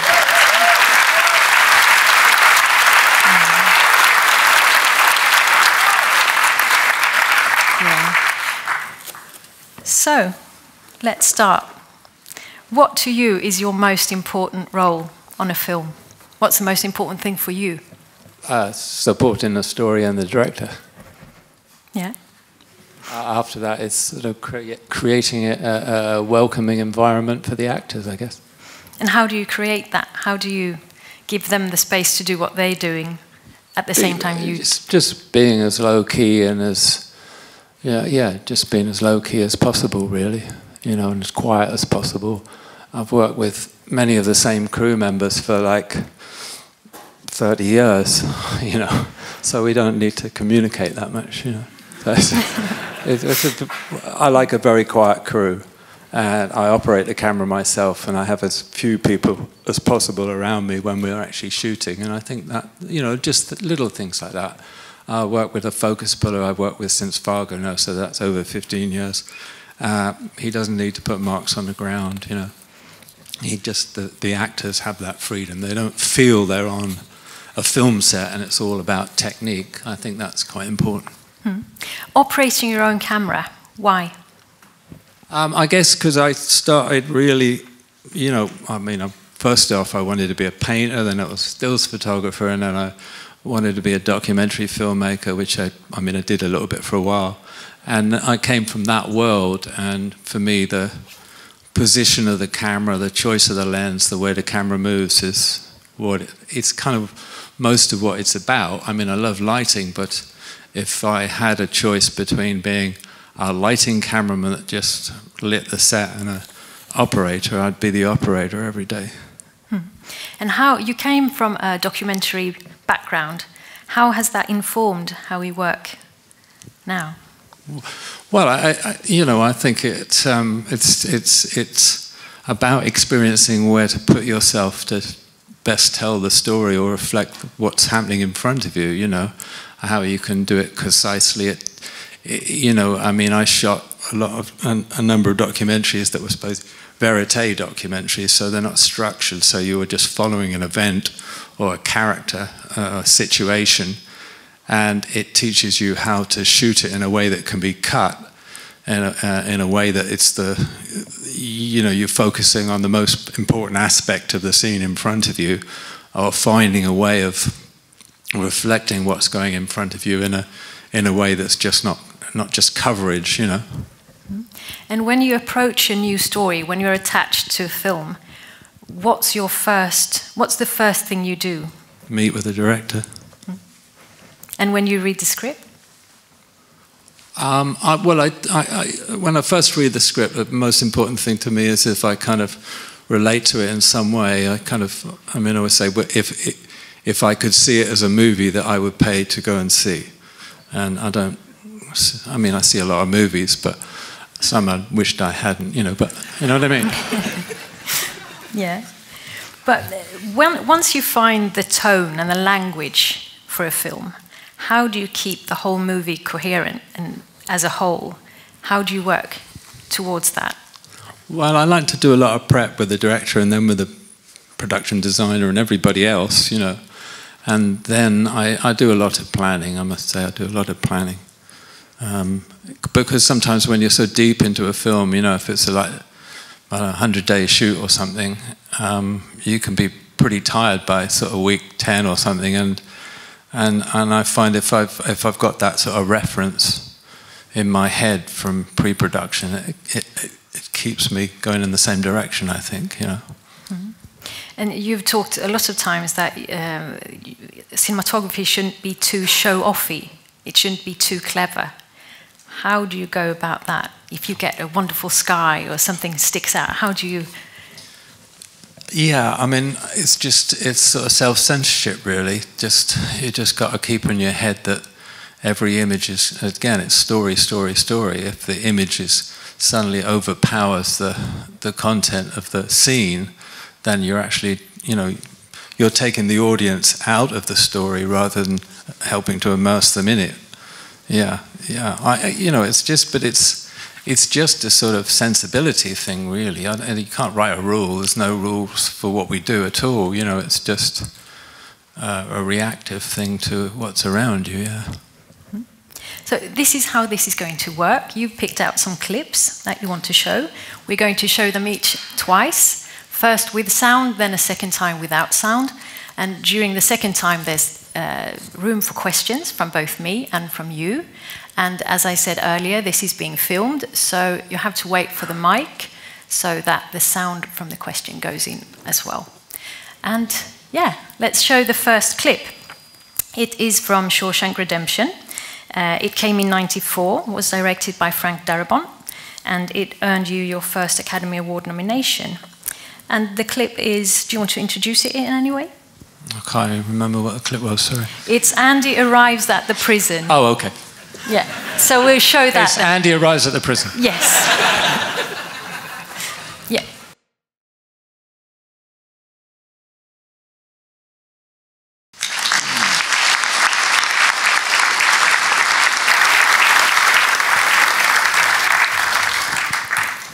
So what kind of discussions did you and Darabont have around the cinematography for this film?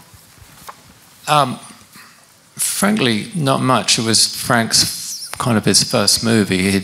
He'd been a prop man and he'd written this brilliant script. It really was one of the great scripts I'd ever read.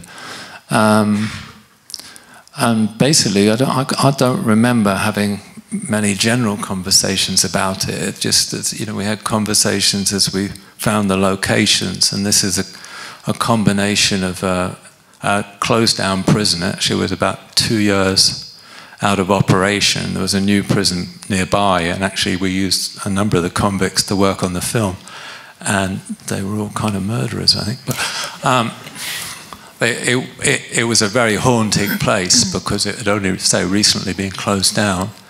And then later in the clip, when you're in the cell block itself, when they go inside, that's the first bit where they're getting hosed down and they line up is the same location and interior there. And then it goes to a set. The actual cell block that's night is a set that was built in a warehouse in the same town of Mansfield, Ohio, yeah. And you've said that this was a very challenging and quite chaotic shoot. In what way? Well, in the way that it was not a big budget.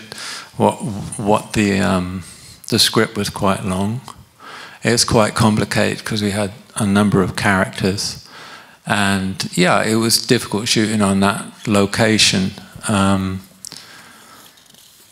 It's interesting that I overheard a conversation once where some cinematographers were talking, and they said, you know, they think it was a nice looking film, but they didn't think any of it was lit, which I thought was strange because we were shooting from 8 in the morning till 7 or 8 at night sometimes, and those interiors you might have been able to shoot them for 2 hours in the middle of the day, but that was it. It's very dark. So I actually had a huge amount of light on the interiors to get the look I wanted. I say that on the day interiors, but then the night interiors, which was that set, is basically all lit with practicals that I put up with the production designer. Yeah. Any questions from the audience? I'm thinking about the lighting and. The trend is now like more colored lights and stuff like that, and this is beautiful, and it's like the trend in the 90s was like this. And do you think it's more interesting now, or was it more interesting than back then? What's more interesting? The lighting. No, I know what you're saying, but yeah.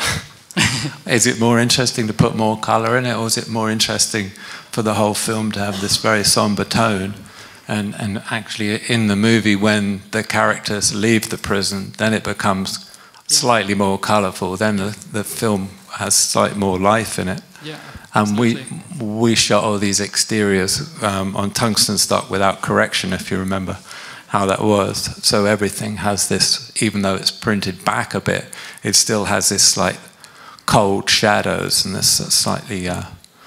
less saturated look. I mean, it's very intentional. If I shot this film tomorrow, I wouldn't use any more color. Oh, okay. Because what are you doing with the color? You're just kind of making it eye candy to the audience, or are you trying to say something with that color? You know what I mean? Yeah. I mean, although this wasn't a totally naturalistic piece, it still wanted a sense of naturalism. It is a kind of, is it slightly once upon a time story. It's not, a prophet or something, which if it had been me directing, it might have been, but it's not. It's slightly more romantic in a sense. It's a softer look at a prison, but...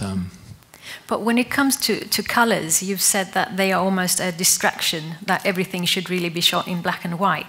I'm a great admirer of Robert Bresson. I shoot it all on a tripod in black and white on a, whatever, 50 mil or something, but it's not like that. Yeah, hello. You are often the operator on the camera by yourself. No. Always. Always. Pardon me. Do you often use a storyboard, or do you... We storyboarded quite a bit of this, actually, because some of it was so complicated, and then we had to work out in the cell block, in the next scene, in the night scene, the cell block, we had to build it with the shots in mind. So, basically we'd storyboarded a lot of it before the set was designed, or in conjunction with designing the set, yeah. And we had a lot to shoot. I mean, I think probably we averaged, 15, 20 setups a day, which, was quite a lot for a film like this, frankly. And, it was quite a challenging schedule.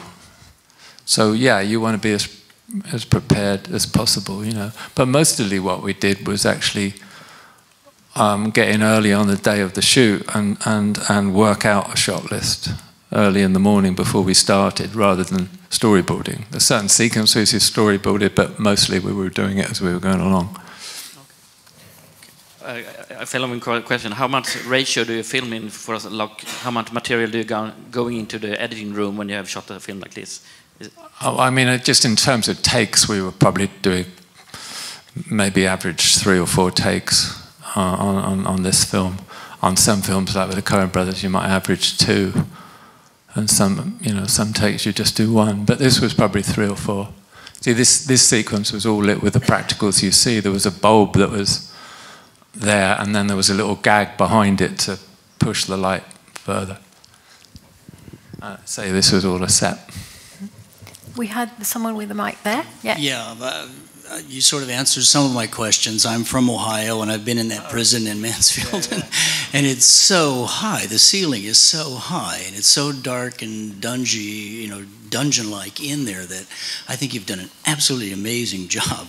I was lucky that actually the time the film came out, they just brought out a 12K HMI. I was going to say, did you use HMIs in the window? Yeah, I used 12K HMIs, and we got 25, which I think at the time were the only ones in the whole of the country, something like that.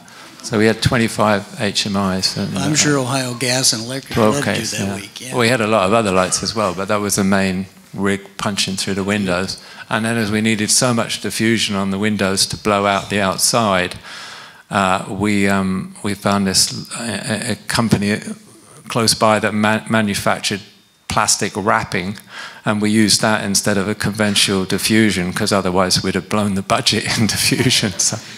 It was really well done. Thank you. Was there any situation where everything that you've planned and prepared for, but it didn't work whilst you were working, and how did you solve that?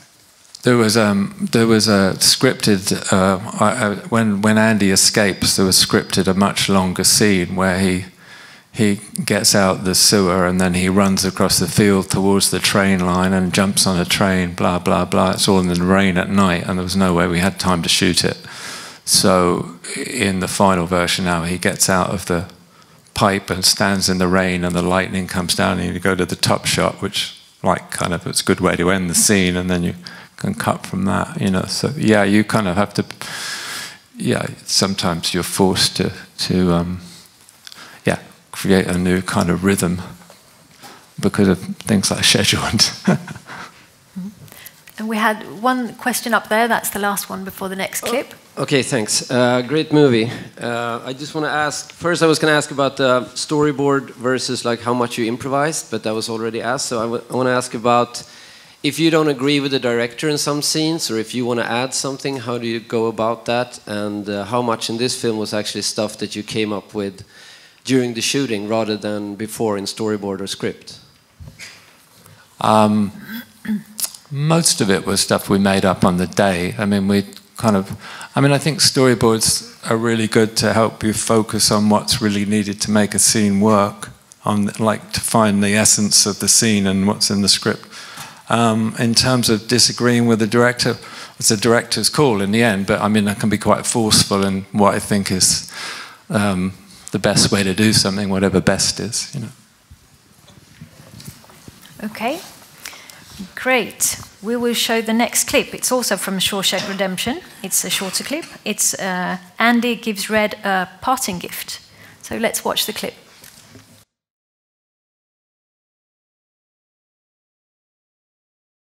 I thought I chose that little bit just because in the whole film there's a lot of little camera moves in it, and it's partly that was deliberate to, I suppose, to give a slightly lighter feeling, but it's also to concentrate on characters. I mean, it's basically a story of two characters, and you flip-flop between one to the other, and it was just those little things that just sort of concentrate on somebody and emphasize a moment of thought and stuff like that.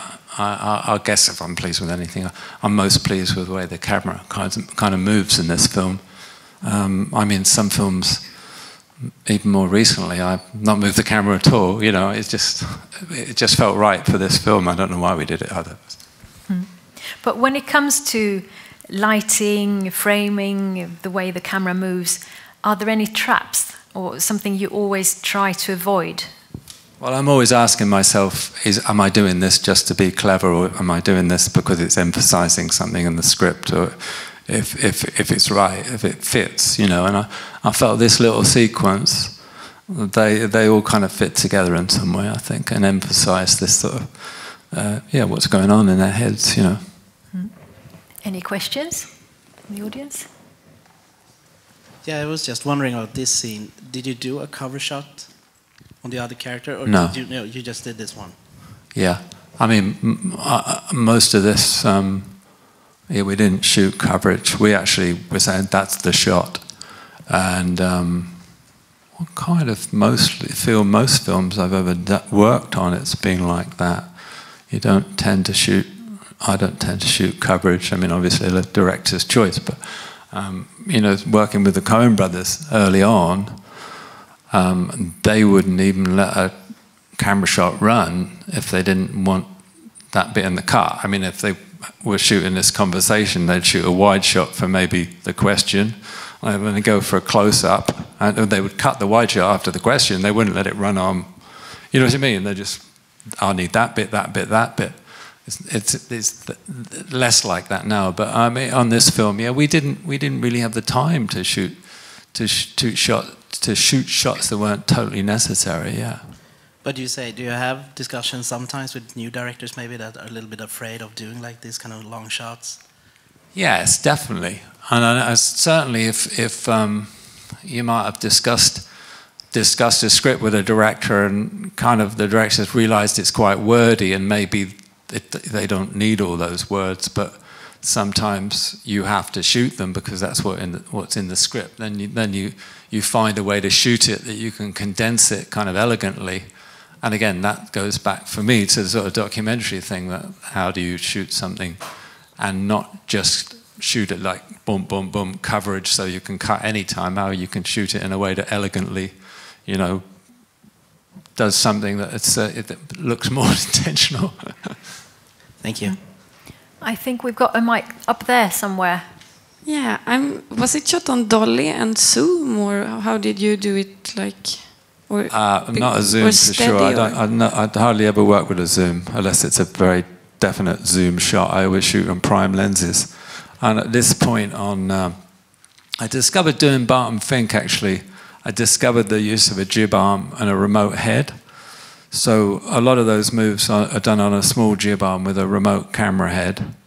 And yeah, and I've say the dolly grip I've worked with now, I've worked since Barton Fink, so that's a number of years, 20, I don't know, 9 years or something. Yeah, so it's kind of like this ballet that he creates, you know, with a little jib arm. It's very flexible. I find it very, you know, it's very quick to shoot with a jib arm because he can change the shot really quickly and, you know, without moving a lot of equipment and stuff. Thank you.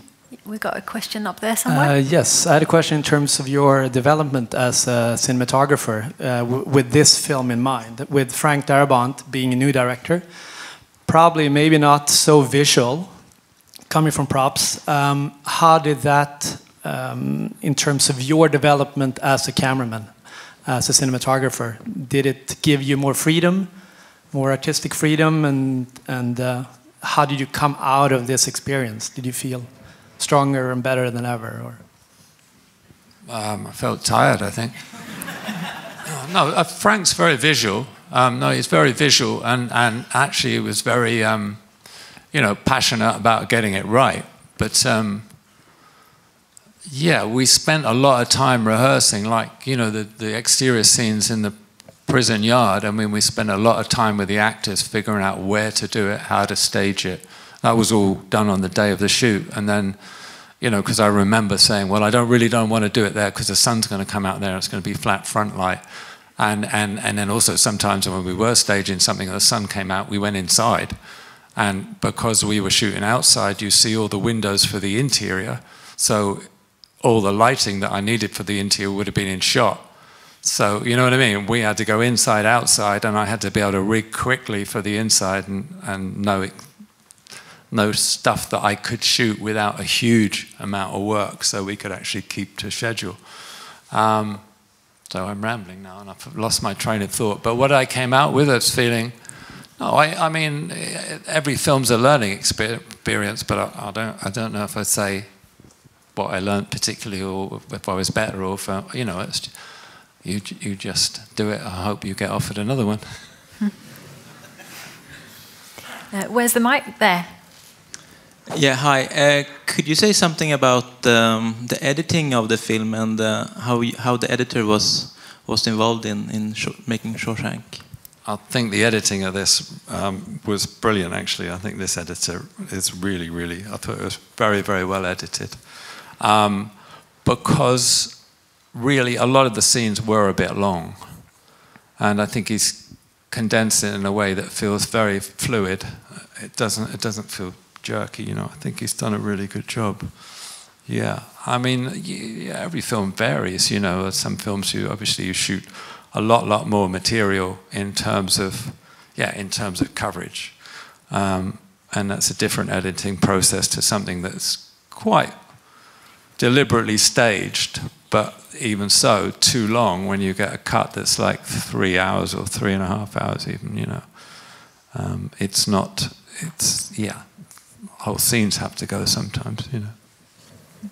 Did we have one last question on this clip? There. It's not about this clip, but I'm just thinking, how do you prepare yourself before every shot? What is the last thing you think about before you start shooting? Before shooting in general, or? No, just, is there anything you do before every shot? Do you have thoughts in your head, or what are you thinking just before you start operating the camera? I don't know really. No, I mean, hopefully, I suppose I'm thinking, have I thought about everything? I don't know. I mean, at the point I'm operating the camera, I mean, I do a lot of prep. I do a lot of pre-lights and whatever. So time I've got to the camera and working with the actors, I feel I'm pretty prepared. And then it's really about the actors. I'm really concentrating on the frame. And if an actor's going to move, or can I short-side them a bit more, or it's the little things, then it's the little details of a shot. And then in between takes, if I'm on a set, I'll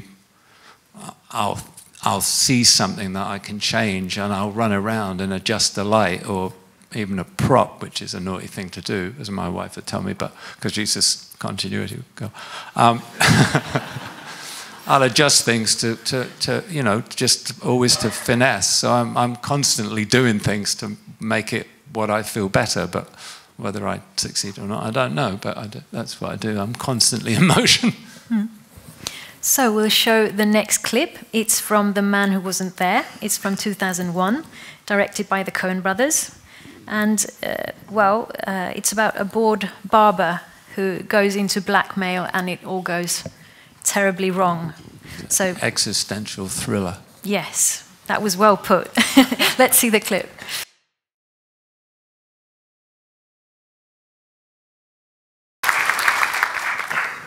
Just want to say, I'm sorry, the quality isn't great because it's a Blu-ray. It's a pretty big screen, isn't it? But you get the idea. Are you ashamed? Okay. This was actually shot in colour. Yeah, we shot it on colour negative because in the end, well, there was two things really. We made the decision beforehand, but in the end we had to produce a colour master for certain distribution. But we'd made the decision to shoot on colour negative because we got this sort of better sort of tonal quality, I felt. And it's actually, you don't see it here, but it's actually less grainy than the traditional black and white stocks. From what I understand, the Coen... Sorry, one thing. This is all blue screen, so we wouldn't have done it if it was black and white. No. The Coen brothers, you talked about that a little earlier. They pre-plan heavily. They bring you in early, and then you storyboard together. Yes, often. I mean, not the last few films, I haven't. But this one, yes, I was there for a lot of the storyboarding. But then things change on the day. There's quite a few little shots here that changed, I think, whether it was on the storyboard at the very last moment or actually in the shoot. When the phone rings, and that's all connected, originally that was separate static shots, as was after the murder. You come down from Billy Bob's face to the knife, and that originally was a cut. But we sort of connected it on the day. I think I'm right, but I know that changed at some point, you know. So even though everything's storyboarded, there's this flexibility on the day of the shoot, you know. But because they cut their films as well, and they got this so very precise idea in their heads what it is. And I mean, I chose this section because it is like that sort of noirish bookend. I think it's so brilliant the way he's telling the story and then goes to murder somebody and then comes back and continues the story. I love it. And it's also so subtle, and it's depiction of the murder and everything. It's also precise, the cracking of the window I don't know if you know the ticking of the clock, and the soundtrack does nothing but that tick of the clock, and it seems to be a little too fast, you know, in the office. You know. Mm-hmm. But if they know exactly what they want and they edit it themselves so they know exactly what they want from each shoot, how do you work? Because there are directors who don't like to be on set. They just sort of wait. Like to be on set? That they want to get to the editing room where they sort of put all the editing. They love no, the no, process. I mean other directors. Oh, other directors. Yeah. So how do you work with that kind of director who doesn't really like to be on set, who just sees the shooting of the film to gather material to then play with in the editing room? I don't mind. I love being on the set, so it doesn't bother me really. No, but I mean, I'm in my own world. Yeah. No, but I mean working with directors who don't want to be on set, who don't like it.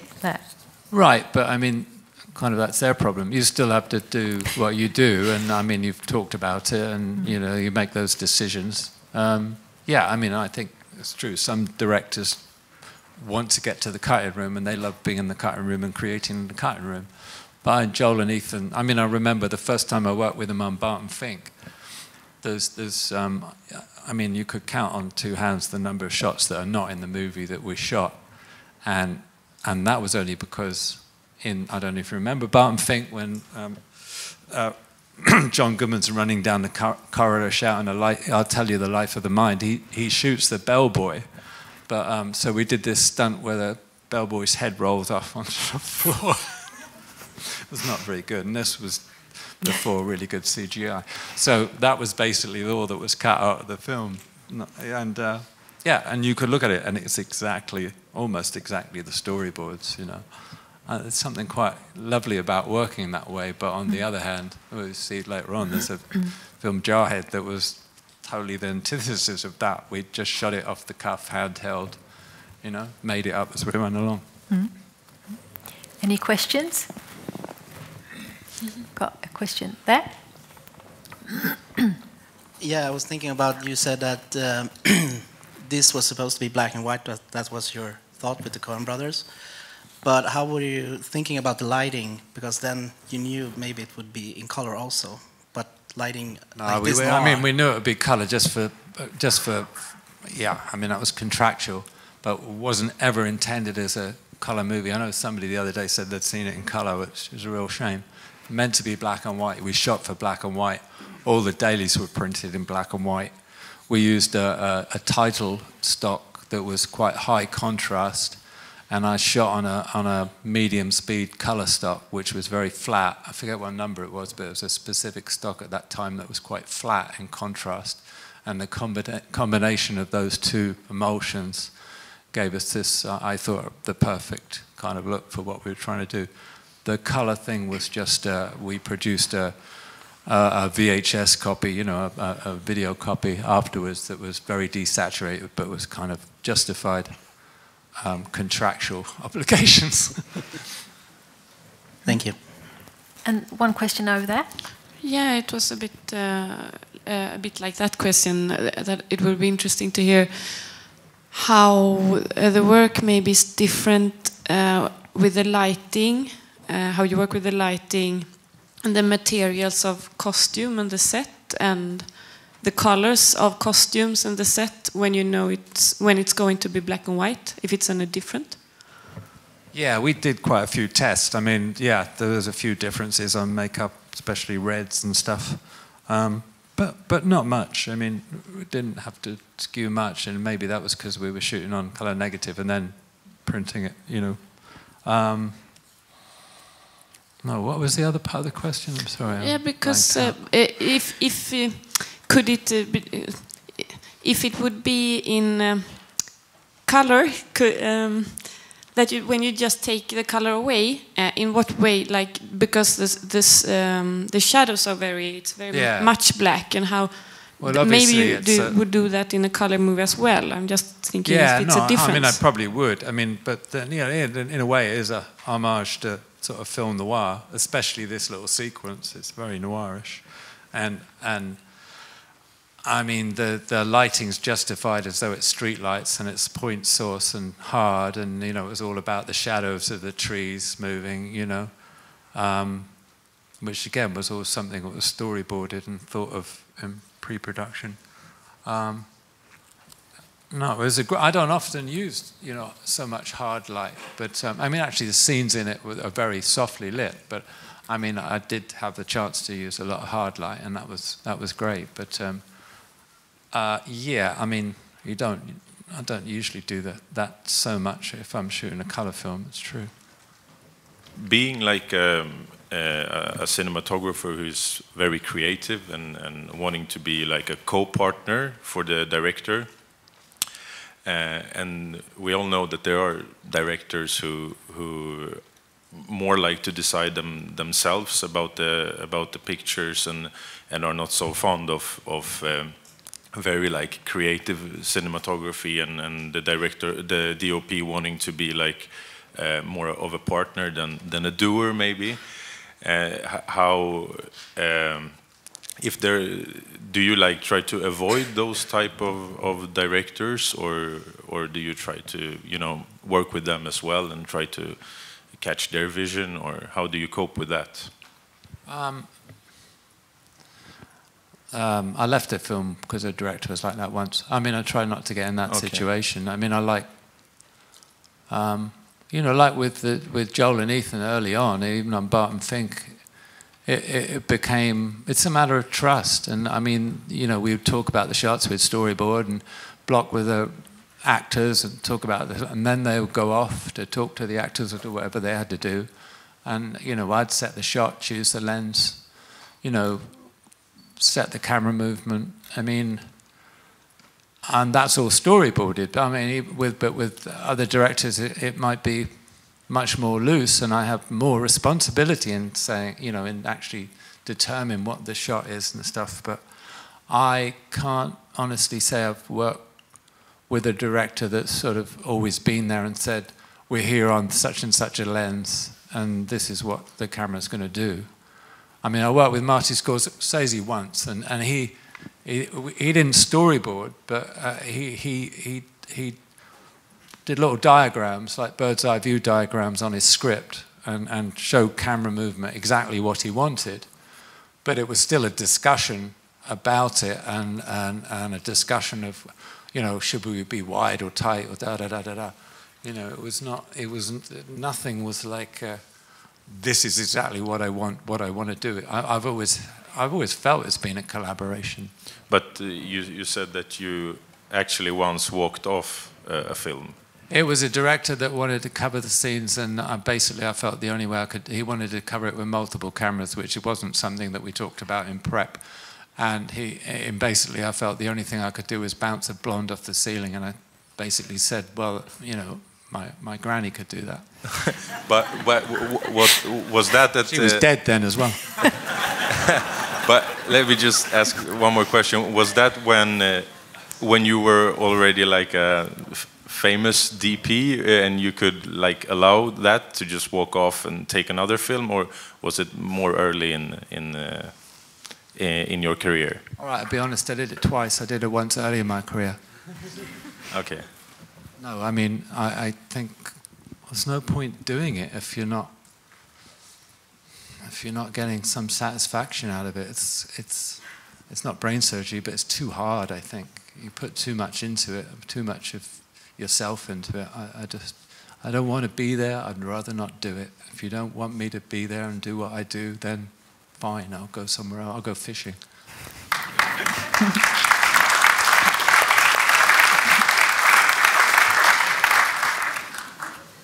Okay, just one last question.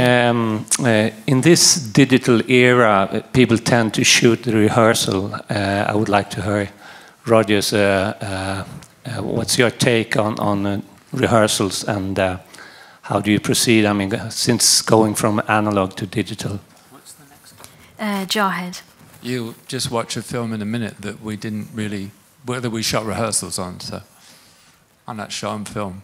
Okay, so let's see the next clip. It's from Jarhead from 2005, directed by Sam Mendes.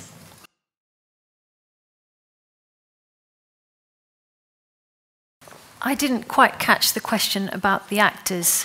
No, talking about digital and the kind of thing, shooting rehearsals and keeping the camera running. I mean, basically we shot rehearsals on this, and then, Sam and I would talk after do it one take and then sort of just change it, finesse it. I would talk to the actors sometimes while we were shooting and just say, hey Jake, if you turn left, I'll turn right, and and we'd just do this little move together. And it's something, we didn't storyboard any of this, we just basically made it up spontaneously with the actors on the day, and it just, everything's handheld. Yeah. Hello, Roger. I was just wondering how you feel about, or how active you are in the sort of post-production process when it comes to grading and compositing your material. Yeah, I mean, I'm really involved. I think every film I've worked on, I've timed it myself, and now with digital timing, I'm there, I time every shot with the colorists, Yeah, I'm pretty involved, really. Yeah. This was bleach bypass process, so this was quite a difficult finish. We did a DI on this as well, right? We did a DI, yeah. We did a bleach bypass on the negative, and then, the DI, we had to finesse that. Yeah, so I'm very involved, yeah. Okay. And with Blade Runner, for example, how's that? How did you find that kind of production, which is more heavily has a lot more composition, CG? Well, you say that. Well, more than you've seen it. No, no. No, I mean, there's definitely. I can't really talk about it much, but in that sense, there's a lot more visual effects on more it. than your usual. But everything, more or less, everything has a original image in it. We tried to shoot as much as possible on set, live action, and then just finesse the backgrounds and things like that. So there's always a basis done live action. Yeah. It's not a film that was shot against green screen. No. And then the question there. Yeah. So how involved are you in the blocking of a scene? For example, like in the last film we saw, you was quite a lot of hard hitting a certain way, and do you position or mark the actors to hit that mark or that light, or do you light and just let them freely? No, I mean, in that case, we'd done rehearsal, but on The Man Who Wasn't There, I say it was all storyboarded. So basically the shot of Billy Bob sitting on the bed and Fran lying down in the background was storyboarded. So they're pretty much like it was pictured, imagined. But then on the day of rehearsals, we rehearse and maybe somebody is in a slightly different position. But then I'm lighting after that. So I'm lighting to what the actors are doing. So yeah, the lighting's very specific on where Fran is and how Billy Bob's got his face to the camera and the angle of the light. And then, sometimes on that film, like I said about the movement of the camera when the phone rings, and yeah, you adjust the blocking, I suggest things. I mean, I suggest to the director, or sometimes just talk to the actor if I feel I have that relationship with the director. It's all about trust and collaboration, and certainly, as somebody said earlier, some directors don't want that, some actors don't want it, but you've got to feel your way and figure out how you fit in the scheme of things, really. But say on a film like this, it was totally, Sam, the actors, and I were there saying, well, if we do this, we do this. If Jake walks over here, if I come around here, we put a body down there. We were constructing it as we were going along. Thank you. Okay, 2 more questions before the next clip. Where are the mics? Hello, over here. I have a microphone to your left. There, okay. So I was thinking about in this scene, I think like all of it was handheld, and in Shawshank we saw some dolly, or well, your contraption of a dolly, and I was thinking, how do you go about thinking when you choose how to move the camera? If it's going to be a dolly or a gimbal or... Sam and I talked about this at length beforehand, and we felt, yes, we wanted that sort of fluidity, we want that kind of slight nervousness about it, and we wanted to work in that way. He in particular wanted to work in a spontaneous way. He didn't want to storyboard, he didn't want to be locked down, he wanted to But he basically wanted the fun and the freedom just to make things up as we went along. The previous film he'd done was Road to Perdition, which was very tightly choreographed and storyboards. So in a way, it might have been a reaction to that, but it was also the material. I mean, it sort of cried out for that kind of look, you know, that slightly reportage look, I suppose, in a way, but it's you know what I mean? That immediacy you get with a handheld camera when you're close to somebody and, you know. Yeah, I get your point, but is that like you just go with like a gut feeling? This feels like a handheld thing? Yeah, I don't know how else you'd make up your mind, because there are not any rules, are there really, you know? Yeah. It's a war film, it's handheld. They're not, you know what I mean? There's nothing really that says it. So yeah, it's just a conversation you have with a director over the script, and yeah, you kind of go one way. It's the same as the format, you know. It was like, should we do that, you know, 185, it's naturalistic, is it? And then no, it said, no, it should be widescreen, you know. Yeah, thanks. And the last question was up there somewhere. Hello, I have a question about lighting.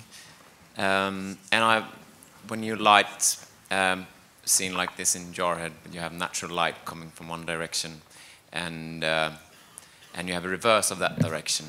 Would you then tend to cheat the lighting, to maybe if you want to maintain a backlit feeling to a scene or something, or do you embrace the fact that they're front-lit in the opposite direction? I usually, not on this scene, but I mean, I usually figure out what the blocking of the scene will probably be, having talked with the director, and then I'll kind of do a schematic of the set and with the angle of the sunlight in mind, and how I want to kind of break it down into, well, we shoot this way in the morning, we shoot this shot in the afternoon. I mean, there's a particular sequence in Sicario, I don't know how many have seen it, but it's like an action sequence among a traffic jam on the border post. And it was all storyboarded, and it was like shot over, I don't know, it's 2 or 3 days, whatever. And, you know, I had everything broken down, so every day it was like, this shot is between 9 and 9:30 on, you know, this morning, and then this shot is at 3 in the afternoon. And, you know, I tried to break it down depending on where the light would be and how much time we had to shoot the scene. And then I took out of that, you know, maybe 8 or 9 shots that were interiors, basically interior of the car or looking through the window, that I could say, okay, if the sun goes in, we can shoot those shots, I'll get away with them. You know, so that I really do a lot of prep, even on the exteriors. This film on Jarhead, less so, because I say it was, one, we were very lucky with the light, but we were making up. I couldn't really say I wanted to be this angle and this angle, you know, this in the morning and this angle in the afternoon. You're using the light and saying, well, okay, well, I'll shoot this character walking that way from this angle because it looks, the light right now is better for that angle. It's like shooting a documentary and using the light, you know. A quick follow-up then. So what if the light changes during a scene that you shoot for several days? Do you have any nice tricks to use? If you I get depressed, but I mean, it depends on the movie, because sometimes you've got the option of shooting something else and coming back to it, but generally you have to either wait if you think the light's going to come back to match what you did previously, or you have to go with it. I mean, it's a factor of schedules and budgets, and you know, you have to be realistic. Even if you had all the money in the world, we had on Skyfall, you know, I was telling somebody the other day, you know, we wanted all the London exteriors down by the embankment and that to be really cloudy and grey, because that's what we wanted. But on the days we were there, it was bright, sunny, not cloud in the sky. And what do? You've shut down half of central London to do these shots. You can't say, well, we're not going to shoot today, we'll come back. I mean, maybe if you're Stanley Kubrick, you could, but no, you know, I don't even think he could have done it. Okay, so let's show the next clip. It's also from Jarhead. It's 4 minutes long. Let's look.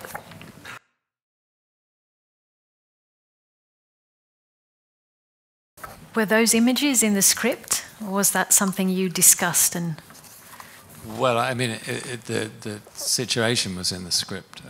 You know, that they were under the oil fires, and it was kind of raining oil on them. I wanted to show this because it's even within a kind of handheld sort of off-the-cuff movie. It was like, how do you shoot it? So the first shot, I mean, it's basically in camera with that was effects, putting vegetable oil on cranes and spraying over us.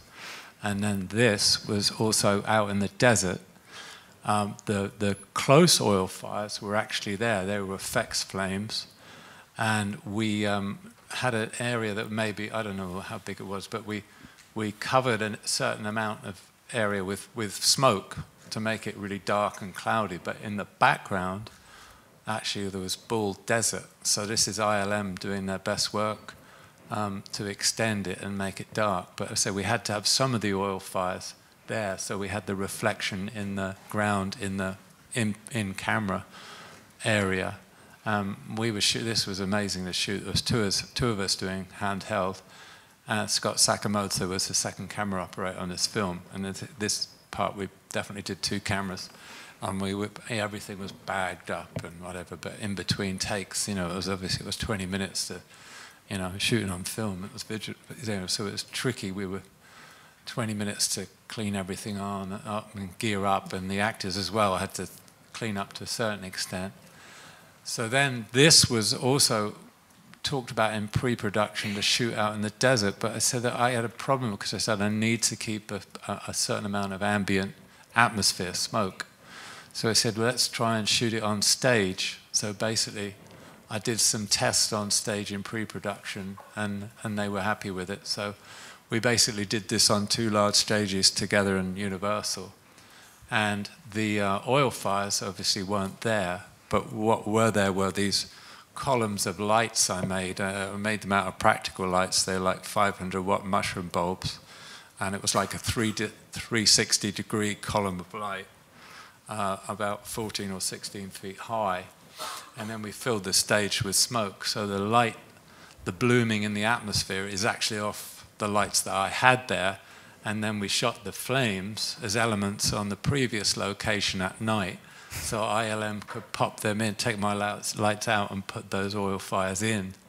And then they added the feeling of some black smoke drifting in the top of frame. But basically, again, most of it's in camera. And that's kind of what we were doing on Blade Runner, that you have the basis of most of the frame, and then the effects are kind of augmenting it. But again, this was handheld. We made it up on the day with the actors blocking the scene and saying, well, this shot, and then maybe we need this angle because the shot works so far through, and then we need this coverage, when the horse arrives, we shot the first take because we never had any idea what the horse would really do. I think the wide shot looking towards the horse was take 1, and then the close-up was probably from a later take. We probably only did manage 3, I don't know. Any questions? I remember sometimes when I'm operating, I've said before, I get a tingle down my spine when something really goes well. And when that horse walked up and Jake put his hand out, it was not something we necessarily talked about. I can't remember, but it wasn't. It was like Jake was just reacting to the horse, and it was like, oh, wow. That was really, I thought, really special. We had one question there. Yeah, a small question.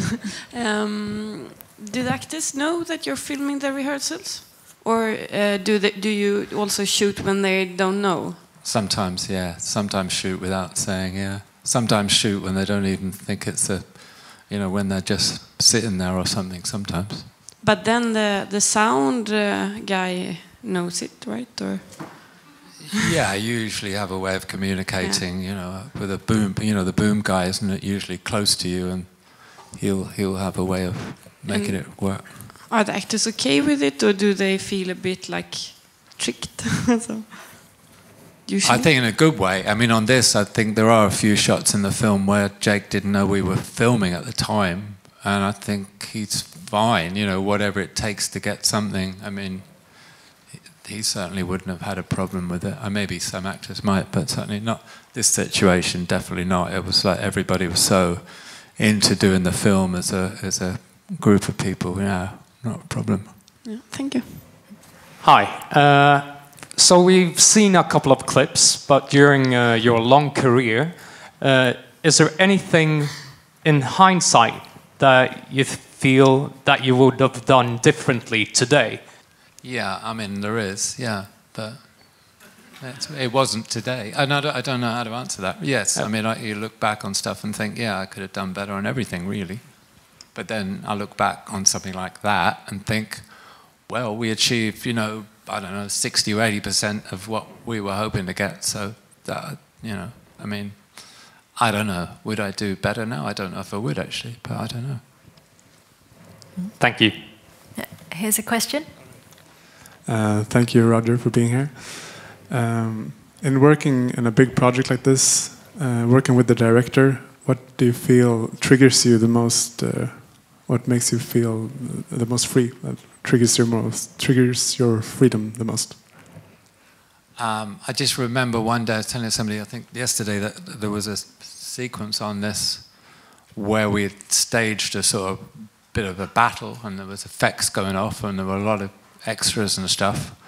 And I was running around with a Arri 2C with a pistol grip, and I had like a little viewfinder sort of like made up on top of the camera so I could point and shoot. I couldn't have an eyepiece because I was running around, and so was Scott Sakamoto. So there we are, like we're shooting home movies with all this, like, I don't know, maybe $150,000 day.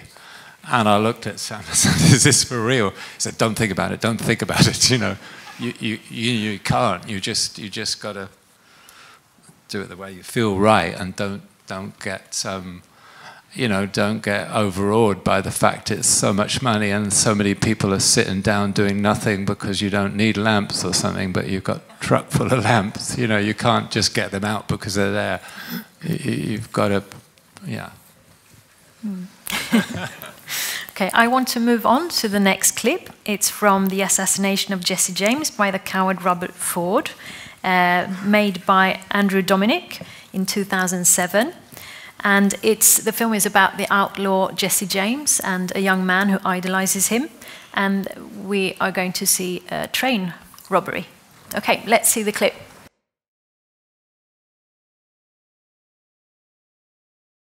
So, talk a little bit about the creative choices you made there in that spectacular scene.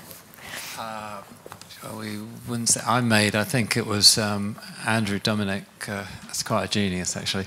I think sometimes very awkward to work with, but quite a genius. He was. I mean, the material is based on a book that it's a wonderful book. It's like a tone poem to the West about this outlaw who's kind of the world's passing him by and he's contemplating his own mortality. So it's a very poetic piece. If anybody likes the West, they should read it. It's the best book about the West I think I've ever read anyway. And so that was very much the mood of the script. It's kind of like partly a poem. And we spent a lot of time doing storyboards and getting image references for the whole scene. You know, it'd be production designer and the director, and then Andrew and I, we would get our own sort of images from everywhere. I mean, Andrew would have some old faded Polaroid of a tree that it just sort of spoke to him, I suppose. And you know, we just got references from each here, there, and everywhere. And on the production corridor, it was eventually filled with all these images, and they were all put into scenes, so you could sort of feel the flow of the movie from start to finish. And you know, that's how it built up. And this sequence is very, very tightly storyboarded. Although we did other things on the day, just like working with Joel and Ethan, but it was, you know, Andrew had so much clear idea in his head about the way the music would come in and out, and the narration would come out, in and out, the sounds, you know, the idea of going from the interior of the mail car and just looking out and seeing the rest of the gang shooting, you know, aimlessly all over the place. It was a very specific. I think the thing I was struck by working with him is, you know, sometimes you're not sure what a director when he says dark, I want it really dark, you're not always sure what that really means. Everybody has a different concept. But it was so fabulous because he meant dark. So again, we did a bleach bypass on the negative and then and a DI, but it didn't take much. I think mostly it was really the negative was it. And so you got these inky black areas and this little pools of light and what else can I say? A lot of the beginning actually is ad-lib. There's a whole dialogue scene at the beginning in amongst that wonderful forest, which we searched weeks and weeks to find. There's some ad-lib dialogue. The actors, you know, Sam and the other actors had kind of created this in themselves, and it really fit the piece, and it gave it a sort of sense of spontaneity and that kind of human thing, you know, much like in the boxcar when you look at the lock and the guy says, do you think it hold? Well, of course it won't hold. But it's that sort of like, you know, those little moments that make it feel real and give it a sense of the ridiculous, the absurd, you know, which I love. It's very, very well crafted, I think, as in terms of what was going on in Andrew's head. Yeah. And when it comes to the scene here with the train coming around the corner, apparently you did some last-minute changes with the light, that you was going to use some lights that you didn't in the end. Yeah, I wanted to shoot the main shot first with the train coming towards Brad standing on the top of the block, you know, the wood. And because it was very much about how the smoke would hang and stuff. And I was worried, we had a little bit of atmosphere, and I was worried it wasn't going to hang there at all. So I got like a couple of condors and a little bit of light so I could kind of define the forest. So you get the light of the train, which was my lamp on top of the train. So you could just get a sense of that. But then at the last minute, I saw the atmosphere was hanging sort of beautifully, and the 5K, which is what 5K par, which is what that light is up on the train, was just blooming out in the atmosphere so well. I just turned it all off, or maybe I pointed it away from the set so it didn't look like I wasn't using it. I can't remember.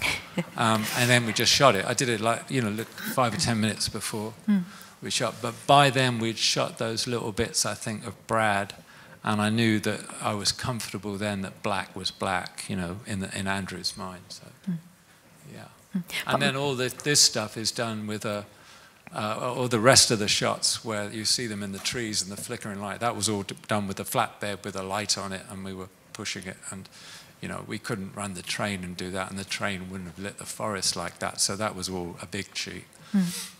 But when you make a last-minute change like that, and if people question that, how do you know when to go with your gut feeling that this will work if somebody questions you in that moment? Because I'm guessing they did. The only person who, if Andrew had questioned it, it would be something. But no, I mean, you just working for Andrew and then yourself, really. I mean, you know, the producer might have said something, but I remember Chris Menges telling me once years ago he was shooting a film, a night shoot in Southend, and he'd got these brute arcs, old, you know, carbon arcs, and I don't know, it was maybe 8 of them or something. He told me once, and shining on the set. And then when he was just about to shoot, he realised that was just ridiculous look because he'd lit these shop windows with fluorescent tubes and the rest of it. So he pointed them all up in the sky, and then the producer said, whether it was to him or the gaffer, but I think it was to him, well, what are they doing pointing up in the sky? And he said, ambience. And, you know, I mean, producer to this day is probably wondering if that was true or just, you know, don't know. Yeah. Any questions? Here's one. Hi. You're frequently using silhouettes in your movies, both in the Jarhead sequence with the horse and in this. What's your thought process behind that? Not one really. It would just, I mean, I love that. I love darkness, and it just kind of feels right. You know, I mean, certainly here, it was obvious that, you know, Andrew wanted this push into the light coming in this huge black frame, and then maybe the shot is not playing from its beginning, but the wide shot, the train obviously came and revealed Brad standing there, in the cut, you don't get that reveal. But I mean, that's what it was all about. So the silhouette's not. It just seems logical, you know. But I do love silhouettes. Yeah, I mean. Yeah, because you have it in the end of Skyfall as well, when it's walking from the burning house. So it's frequently you. But the light source is behind him, so he's going to be a silhouette. So. Yeah. It's well, yeah, you justify it, but yeah, you kind of, certain situations you try and get the blocking, so you're doing that, yeah. But I mean, I think, you know, you've got two people and they're silhouetted against the light behind them. If you come in for coverage, they're always side lit, so that's part of it as well, you know. Can you say something about the shot where the train kind of hits the camera and pushes it along the rail? Yeah, we overthought that in pre-production. I mean, we'd storyboarded it. It was a shot that Andrew desperately wanted. I mean, he was absolutely adamant. That's what he wanted, the feel of the train coming in, and boom, suddenly you're going with it. And we thought of all the ways we could do it, and, you know, high-tech technology. In the end, the flatbed we used for the light effect, we just got that. I got a bit of foam, put it on the front of it, and then I put the camera on a sandbag and did it handheld. That's amazing. And that was the first take, the train. And to light the train itself, I had a bit of silver board above the camera. So the 5K on the top of the train, as it came in, just snicked the silver board and created the reflection on the front of the metal, so you could see what it was. It was really simple. Well, we agonized about that for ages and ages. So I have a kind of like a personal question. Oh dear. Yeah. You know, when it comes to these very big productions and obviously like the stress and everything and the expectations that you feel as a DP, do you ever like have nightmares? You know, when you wake up in the night and like dreaming about a set that's going to hell, you know, and nothing is working. And because I actually spoke to some pretty big DPs, and they say, yeah, of course, don't you? You know, so I was just wanted to ask, like a DP of your caliber, do you have that? Yeah, I mean, I have sleepless nights, but it's usually I'm sort of thinking a problem over, and then, you know, then maybe I find a solution and go to sleep. I don't know. Yeah, I do have sleepless nights. Probably more when I was shooting film than shooting digital. Okay, but no nightmares dreaming about sets. No, I mean, I think you know, the two aspects of the job is you kind of, you've got to form a concept with the director. You form a concept of what you want the scene to feel like, and then it's a technical problem as to how to create that, you know, like the simple shot hitting the camera sort of thing. Yeah, so I agonize over everything. I mean, I'm totally obsessive. But I wouldn't say I have nightmares about it. I just kind of like, I lie awake and it just goes around and around in my head trying to figure out solutions or you know, the kind of lighting, you know, technically what I could do to create a certain kind of light. Is it anything that you, from all the years, still think is your, not the greatest achievement, but something that you think this was well done, or this is something where I really contributed, or something like that? A tidbit for the audience to watch out for when we're looking at your movies. No, I mean, I must have got a kick sitting there watching that sequence. I don't know other than that. I mean, yeah. I can't think specific things to look out for, no. Okay, thank you. No, Okay, 2 more questions before the next clip. There's one. Yeah, I had 2 kind of smaller technical questions. You talked a little bit about how Andrew Dominic wanted this film dark. The forest sequence here, is it mostly lit with the practicals that they're walking around with? Yeah, all the little lamps are they've got little 250-watt bulbs in them. Maybe some of them have got 2 bulbs, so that I could face one bulb towards the lens, and it would give more light out to the sides, and they're all on dimmers. And yeah, they were very specifically made. Did that force you to kind of use certain film stocks or certain lenses to kind of achieve? Well, I mean, we were shooting on the high-speed stock, certain lenses. No, I always shoot with the fastest lenses and the cleanest lenses. I think I was shooting this on the S4s, which gave me, as far as I could tell, they were the lenses with the less flare at that time. Actually, they're in T2, so yeah, that's probably what it was. But yeah, I mean, it was lit with the practicals. Maybe when Brad was leaning down on the rail, it might have been lit with a light and a gold bounce card or something. Or the interior of the train, that was all the lamps were electric. They all had little gag bulbs in them. They were all on dimmers. There was about 2 or 3 miles of cabling to do the whole train. When you're outside the train, seeing the guys fire up, or you're looking towards the lit windows, that was a very specific reference that Andrew had found. He wanted this feeling of these little squares of light in the blackness.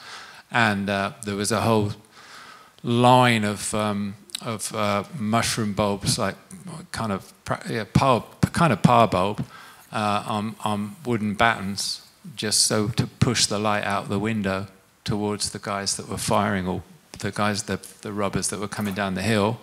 There were little practical lights, little gag lights underneath the train to mimic the sparks as it's going along the rail.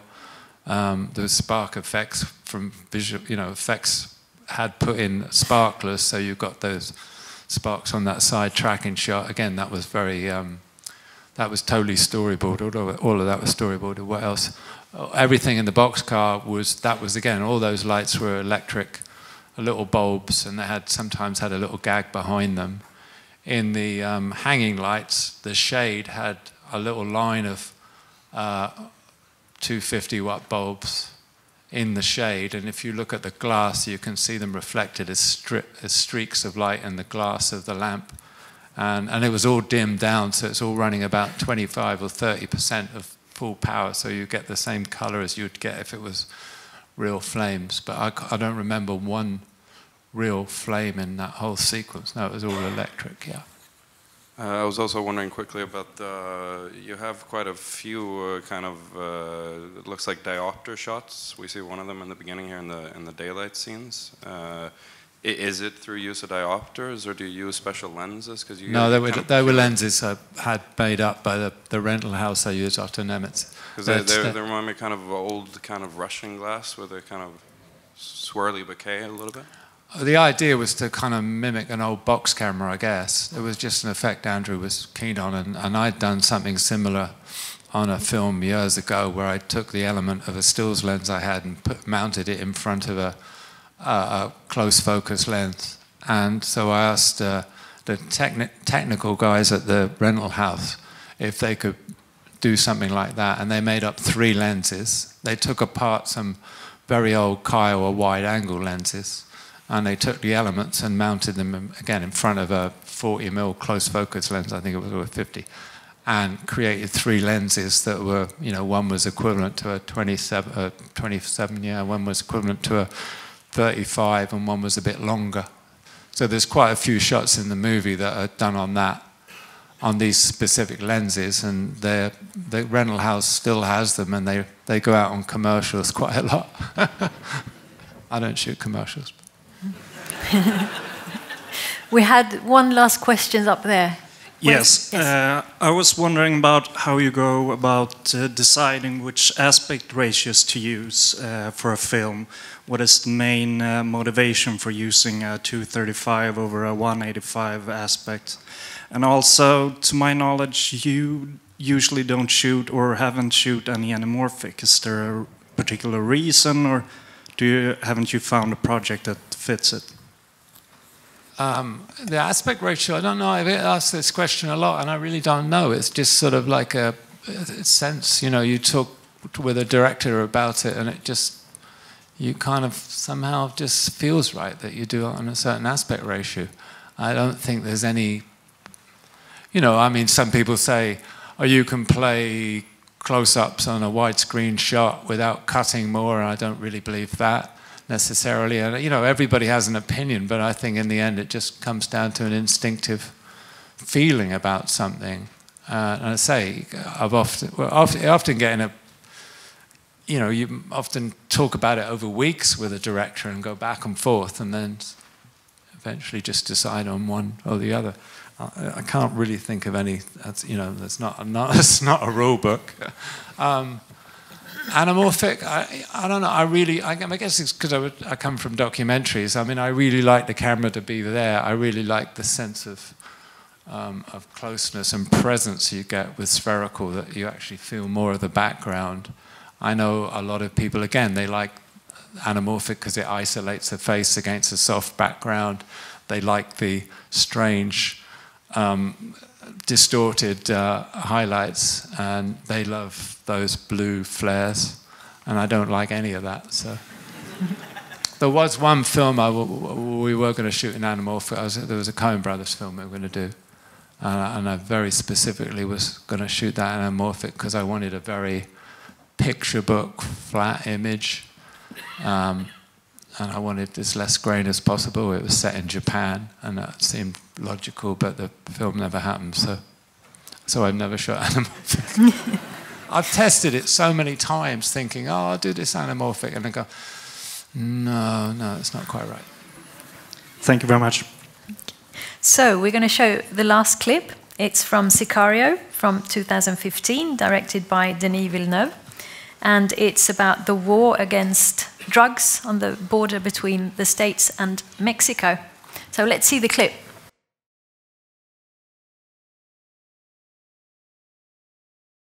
That is such an intense film right from the very beginning. How did you work with the cinematography to create that energy and that tension? Well, again, Denis is brilliant at doing that. I mean, the way the sound and the image works together, and the pace of the cut and everything. I mean, he really had that in his head, you know, the feeling of it early on. So again, you know, we spent a lot of time in pre-production, actually, in an office by ourselves, just going through the script and just talk about how to visualize the script, and maybe sometimes trying to make it less wordy, and then basically storyboarding it. Even if we didn't draw everything, we had it sort of shot listed. Yeah, we always, when I've worked with him, it's always been with a storyboard artist who you know, they've worked together a lot. So yeah, we're pretty prepared. And also, a film like this, it needs a lot of choreography. There's shootouts on a bridge and stuff like that. How did you work around that, scenes like that? Well, again, I mean, it's you're working very close with the first AD, and in terms of staging it and everything. Again, it wasn't a huge budget picture, so we had to be very prepared. And you know, this is all very specific shots. I kind of think what works quite well is the different camera styles. You know, the handheld, following Emily in here. Again, that was all storyboarded. Knew we were going to do it handheld, and she needs to go in there, and she needs to hold it a beat while I get round. Then she's going to come here, and the set was designed for those moves as well. I mean, obviously the interior is a stage set, and which is one of the challenges to match it with the exterior. Somebody asked me earlier about wanting to redo stuff. There's a few things in here I'd like to redo, especially that opening shot. But yeah, I don't know. But you can't really see it in this clip. But in Sicario, the landscape becomes one of the characters. Really, what were your thoughts on that? Well, again, interesting. When we were talking about it, we wanted this bland, bleached out landscape with this sort of bold sky. And of course, as luck would have it, when we started shooting in New Mexico, it was a very, very active monsoon season, what they call it out there. So the skies were really dramatic, you know, big thunderclouds forming and stuff. And at first we thought, oh no, we're screwed. But then we thought, well, we're gonna use this in some way, and let that be a character. And I think originally we felt it would distract from the mood of the piece. But I think in the end we felt no, it just added to the whole texture of the piece. I mean, maybe we were justifying it to ourselves. Who knows? I don't know what it would have looked like if we hadn't have had those guys. Okay. Any questions? Hello again. You said that in the opening scene there's something you would do differently. What is that? The very opening shot. Yeah. I'd asked it to be scheduled for the end of the day, so I was shooting straight towards the sun, and very specific time because I'd scouted it and sat there at the right time. And then just as we were going from shooting around the house to up on the hill, I had the shot all set and everything. It was all ready to go. And just as we were about to shoot, this one little cloud came over the sun and then got bigger and bigger and bigger. So I hate the light, and we were talking about reshooting it, and we never got a chance to reshoot it. Yeah, because I had another question which I was going to ask, which was how sort of how critical of yourself or of your work are you? I don't know how you gauge that. I think I'm pretty critical. Maybe I should ask my wife, really. Yeah, I'm pretty critical, really. Yeah. Yeah. I mean, do you often, like today, we're sitting watching these scenes, but do you watch your own films, and how do you feel when you watch them? Are you? I mean, you said you wouldn't change that much, but it's a different thing to change something, or how do you feel about? I mean, yeah. I wouldn't change it because I mean, you are who you are at the time, and that's what you do. And I don't know if I could have done anything, or would have done anything different in that time. Now, would I do it differently? Yeah, I'm a different person with different experiences, so my reactions to the same script or the same situation might be different. It might be better, or it might be worse. I don't know, whatever that is. But yeah, I obsess over things till I get into the DI or the timing in the lab, and then that's it, done. I can't do anything about it. I don't watch the film again after that and think about it. I might watch it, late at night if I'm flicking channels and something comes on, and I watch it, and then maybe it looks better than I remember, and I maybe enjoy the movie because I'm not watching it. All the technical things and the rest of it that I remember, as mistakes. Okay, thanks.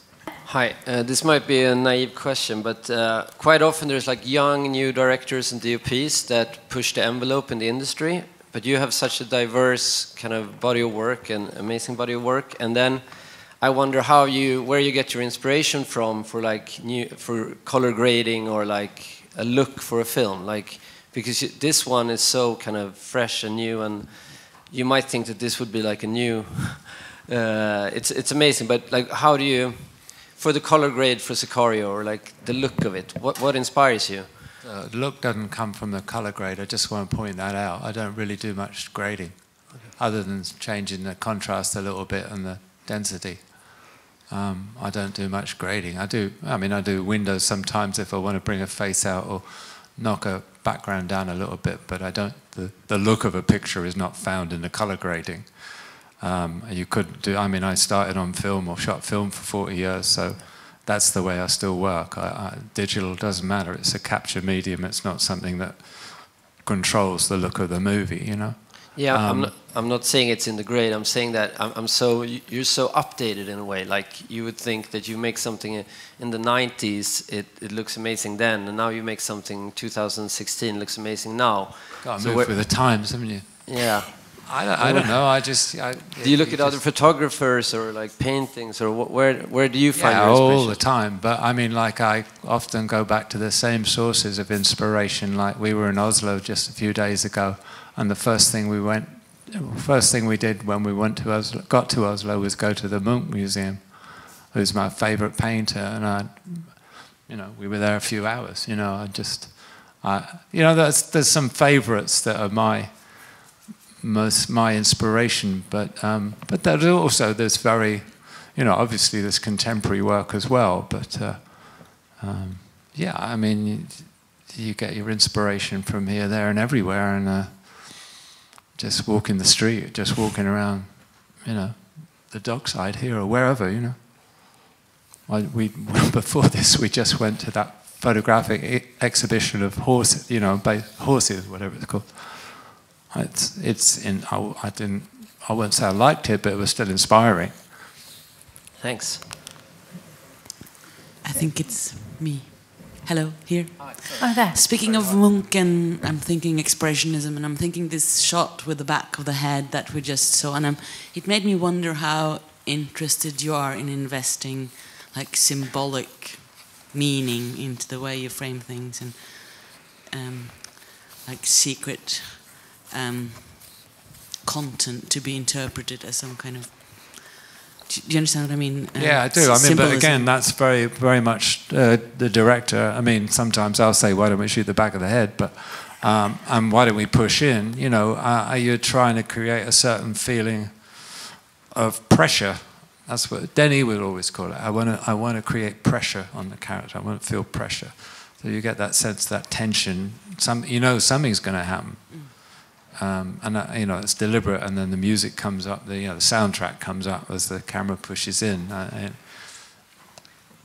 It's actually, I suppose, if you analyse it, it's very simple, but it's also, I think, incredibly effective. And yeah, sounds more expressive than symbolic, actually, or the way.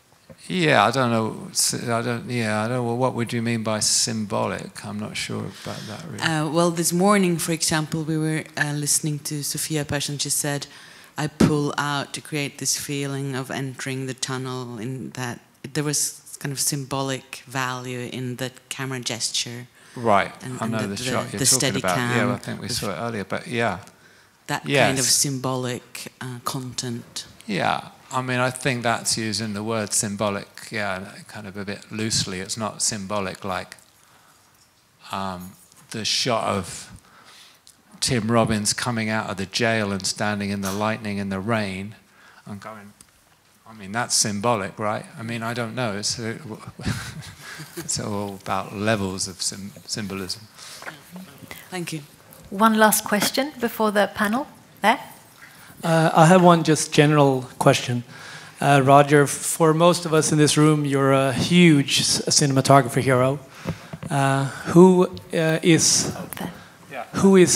are your heroes? And specifically, how does Conrad Hall rank in that? I know Conrad Hall was a big, he was a hero early on. I saw Fat City in Torquay, and I was almost by myself. It was midwinter and pouring with rain, and the only other people there were just gone in to keep out the rain. And I remember I was blown away by the chances he took on it. Really, the darkness and the brightness of the exteriors, and the beautiful way it depicted that world. And then I was so lucky. When I got to LA to meet him. I was walking in the clubhouse at the ASC, like quite a shy person, and especially back then. And I was walking up the steps thinking, oh my God, that's Conrad Hall. And he turned round and he came down the steps. He said, Roger Deakins, I've just seen Barton Fink. And I could have died right there, a happy man. And we saw each other quite a lot. He'd come around for dinner, and we had sort of like cinematographers' dinner parties at home. And it was so great talking to him. And he told me about Fat City later on that, the exteriors are bleached out because he thought he was shooting on slow stock, and he was actually had high speed in the camera. And I don't really believe that was true, but that's what he said. He was kind of a modest guy, and it was kind of a good line anyway. Okay. And with that, we say thank you very much.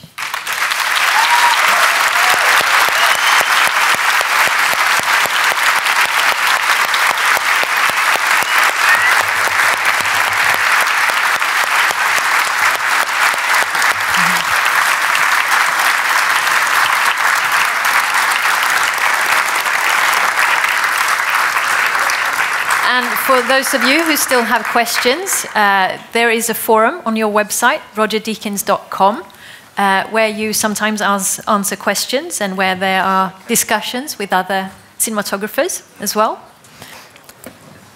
Yeah, so now I would like to welcome Sophia Olsson and Ita Zbroniec-Zajt back on stage. So now there's a panel discussion.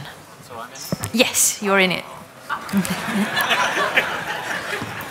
So this panel discussion, it's a chance to ask questions that you haven't been able to ask before. And also, it's if you have any thoughts that have come up during the day, you can share them with the other people in here. So, if the people leaving could be a little bit quiet, please, so we can continue. Great. So I have the three of you here, three cinematographers. And a subject we didn't touch upon during the day is when I had a thing like this, a conversation with sound designers and people working with sound, they were quite mad at how their films and their work sounded up on the screen in movie theatres. How do you feel that your work is taken care of on screen and in movie theatres where people go and see them? Are you often annoyed with the way it looks?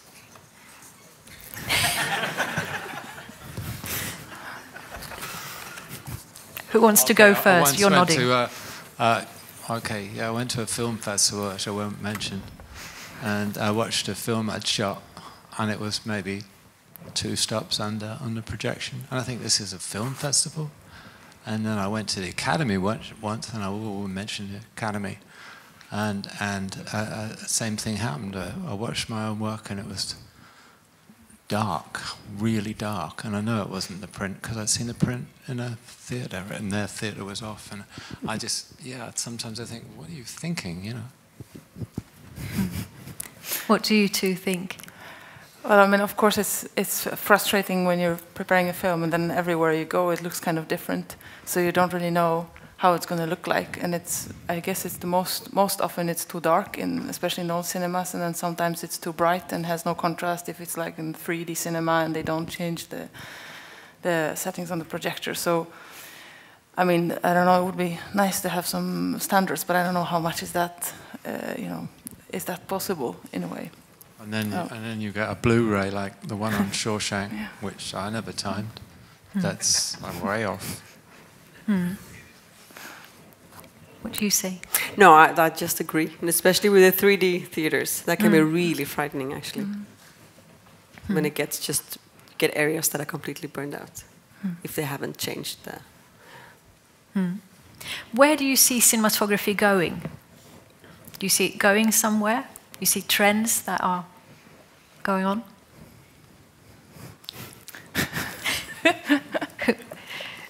Anyone? No? That's a very difficult question. For example, with 360-degree cameras, we've got virtual reality, we've got drones changing how films look. Where do you see that going? Do you yourself want to toy with stuff like that? Do you want to play with it? There are tools for certain projects, I guess. I mean, I don't think it's like a trend that, I don't know, that at some point everything will be VR, or like it used to be like a couple of years ago, everything was supposed to be 3D and IMAX. I think it's just one or another thing. Like, so I guess I think the cinema, classical cinema, will kind of go as it goes, continue, and then there will be these other new things that will develop. Yeah, I agree. I mean, I'm very much of the mold of, you know, I tell you a story and there's a picture frame on the wall, you know, it's a screen, and you immerse the audience in a picture, a moving picture. I can't say I like 3D. I don't like IMAX because it's not usually the format you shot the film in. You know, you can't shoot for multiple compositions. I think that's kind of a nonsense. Or it's a compromise. Maybe it's not a nonsense. It's certainly a compromise if you try and do that. I support Manchester United soccer team, and you could watch it in 3D. The game's in 3Ds, but I don't. I don't want to. I still like watching them in 2D. What are your thoughts? I mean, I can just agree more or less. I mean, of course, there are things that trends going on all the time, and some things, when they first come, they become really trendy, and everybody's using it. Like everybody was doing flare for example, with uncoated lenses for a while. That was going nuts. And then, so it's always things, but then it kind of calms down, and then some things are sticking around, and some are not. And then you're using it for projects where you actually, or effects or whatever, where it is actually needed. So I think that's kind of how it goes. I think one of the best trends is the digital revolution, what do you want to call it? The access now that everybody has to the kind of idea of making a film, you know. I think that's, you know, the old days of, you know, the expense of film cameras and film and that's sort of gone. Everybody has the access to some sort of technology to, you know, see if they want to become a filmmaker. I think that's great. And what, the three of you, what kind of advice do you have to other cinematographers who work with the fix it in post mentality people? How do you handle them? I think everybody finds their way to do things, and if that's, I mean, I don't think anything is right or wrong. You just find your way that works for you, and if it has the result you want, or maybe you don't get what you want, but close to anyhow, then it can be any direction. So I think that's just up to you, kind of. And I mean, I guess I think it's just best to just work as much as possible and make you know, as many different, try to do as many films as possible and experiment and then find out on the way, kind of.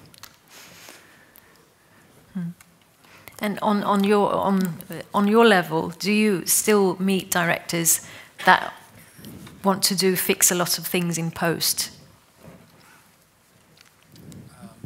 I actually don't. I don't think so. No, but then, yeah. I mean, I like doing things in camera. I just think it's more fun.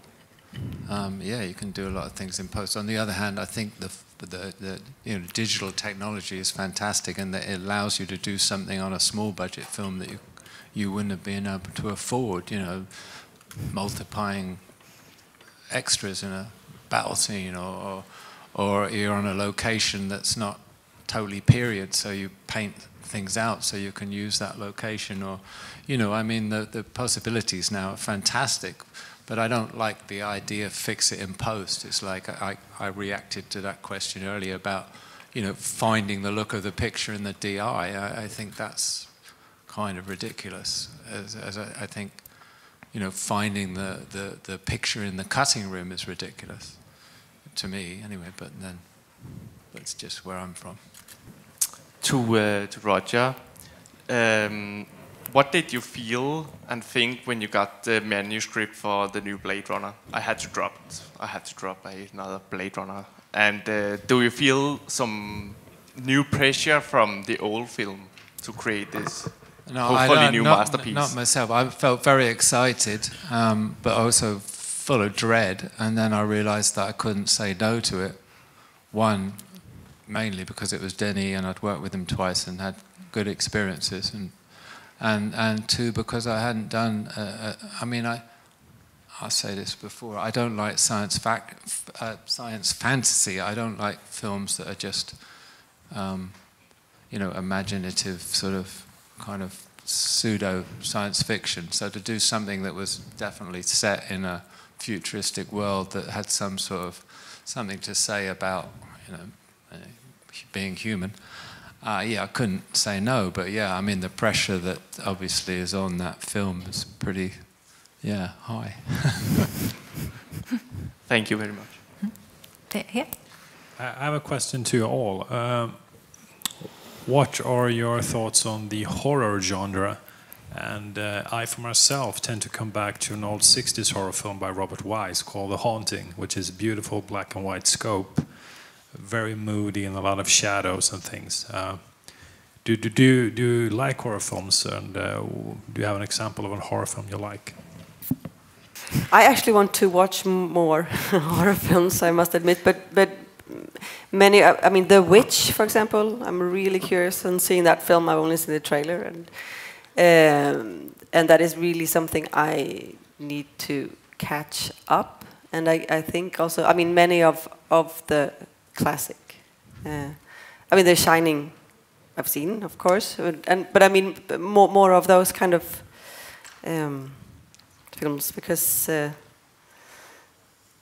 probably a little bit too scared to watch them. But I can also imagine working with, if it is a script that is really interesting, and of course the director as well, I can imagine that could be very fun, actually, to make. Your thoughts on the horror genre? I mean, I haven't watched a lot of the horrors either. I think I had a phase when I was like 21 or something. I was watching a lot of Asian cinema at the time, and there were some horrors. But yeah, but I don't have that much to say here. I think it is exciting to engage in that kind of storytelling that is working on getting these kind of emotions and kind of manipulating the audience. I think that's interesting, and also like it kind of allows for to work with the light in a different way. But but that's kind of. Yeah. But then also work more with the tension than maybe the splatter effect. I mean, of course, that kind of horror films where it's also maybe more underlying things. That's exactly what The Haunting is about. So it's just shadows and suggestions. There's no blood whatsoever. Do you have any thoughts of going into the horror genre? Oh, I'd love to do a horror film, but I mean, I think part of the point you're making is that everything's become so explicit now, and I think that some of the best horror films, I'm just thinking of a film called The Innocents, where it's all about subtle camera movements and the kind of the sense of dread and foreboding that it creates. I'd love to do something that has that, not the sort of slasher horror film. Actually, one of the great horror films was 28 Days Later, wasn't it? I thought that was fantastic, and that was pretty brutally explicit, so maybe I'm wrong. Thank you. A question for all three of you. I'm just wondering, as a cinematographer, when you get when you're going to work with a new director, how do you get involved with that? Is the producer that contacts you, or the director, or so? How does it come about when you're with working with a new director? It's always different. I mean, basically, it is really different. Sometimes it's like a in real life meeting with the director. It can be emails. It can be a producer phone call. It's really been different all the time. Usually, it's hopefully because the director has asked for, in this case, me to shoot the film, and then either they contact or the producer. But I think when it comes to features, it's been mostly the director that calls, but definitely the producer as well. Yeah, I find it's the director, really. I don't remember being approached by a producer to direct it, yeah. Can I have a follow-up on that? Sure. Do you, especially you, Roger, because you made more features, I think, or you also can answer if you want to. Do you turn down a lot of ideas like scripts and stuff, or like the ratio between the movies you make and the movies you say no to, like?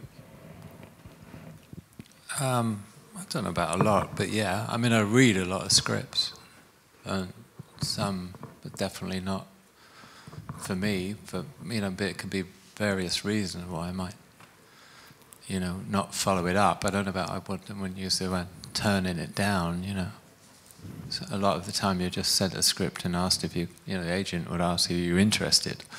So it's not a matter of turning it down, because you hadn't really been offered it, you know what I mean?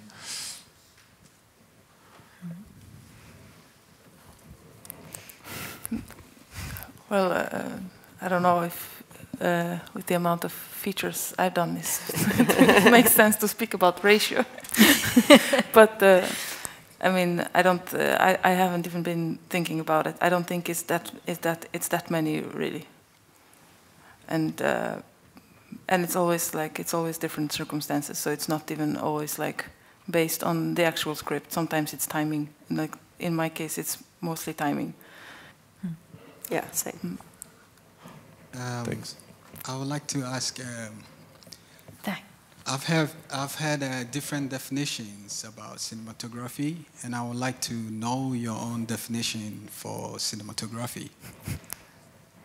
How do you define cinematography? Do you mean like the classic comment, painting with light, or something like that? Cinematography. Please. Yeah, which I kind of don't completely agree with. It depends on how you use that comment. Of course, it is painting with light in a way, but it's so much more than that, because it's about the framing and so forth. No, I actually don't know how I would explain. I think it's too long and too complicated. I don't have like a good sentence for it. It's kind of what we've been talking about the whole day, I guess. Yeah. Take the last few hours and put it. No, I don't have a visual storytelling. I don't know what else can you say. You know what I mean? Yeah, telling a story with image. Yeah, I don't know. I've never been moderating on Wikipedia. I have no idea how to go deeper. We should find out, shouldn't we? There's a question. Hello, hi. I had a question for Roger, mainly kind of following up on the previous with working with new directors, but more with new talent. I mean, how do they reach you, kind of new talent, and through your agent, do you kind of make the decisions to work with new directors, or is it always very established, kind of, is that how you look at it, or how do you look at working with new talent? No, I mean, I would love to work with more new talent. Yeah, I mean, I don't think it's whether somebody's done it before or done a million films. I think it's their passion for it and the project, and whether you connect with them or not. You know, I'm not sure. I've worked with a number of directors, like first time, like Frank Darabont. You know, it can be stimulating working with somebody that's not done it before, and maybe. But it can be stimulating working with somebody like Norman Jewson, I worked with a couple of times, who'd been there a million times, but it's still like... So it's really about the script and the project and how much passion that person has for what they're going to do. Yeah, the kind of follow-up question for that then is, do they actually reach you through your agent? I mean, or are they very selective with what gets the scripts that actually land in your hand? I mean... Are they kind of... do you understand my question? What you mean, is my agent selective? Well, yeah, I mean, what actually reaches you? I'm sure that you I want to read anything that somebody might think I'd be interested in. I mean, and I like reading things that I haven't been approached about. You know, my agent will say, well, somebody's going to make this film, or there's this script that might be interesting, at low budget or whatever. I mean, it doesn't matter. I just want to read stories. I like reading. I read everything, and so the more scripts, the better. Even if I'm never offered it, I've read a lot of scripts that, I would never going to be offered. But it's really interesting reading what's out there and what people are, doing. Okay, thank you. I just want to say it's an honor to be here and having had this time with you this afternoon. It's really great, very inspiring. Ita and Sophia, you are probably more approached by new talent and first-time directors. What's your best advice to other cinematographers in here to work with people who don't have that much experience in direction? I mean, of course, if we're now talking the first feature feature-length film, I mean, then they have experience. So they have done things before. They just haven't done a feature-length film.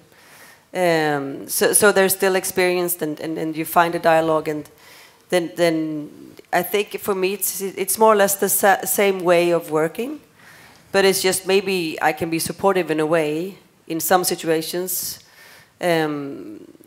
that they haven't experienced because they haven't done a feature film. But I mean, they've done maybe many short films and longer short films. So it all depends on the person, but usually I think it's the same way of working. But maybe I'll be getting a more supportive role, or how I can say, can happen. Yeah. I mean, I think I worked mostly with first-time directors, like in the feature ground, and like you say, like they do have experience. Like it's just different experience that different people have, and you have to find your way in, and you have to find a way. I mean, who's like where are the stronger and weaker points of whom, and how we support each other in which way.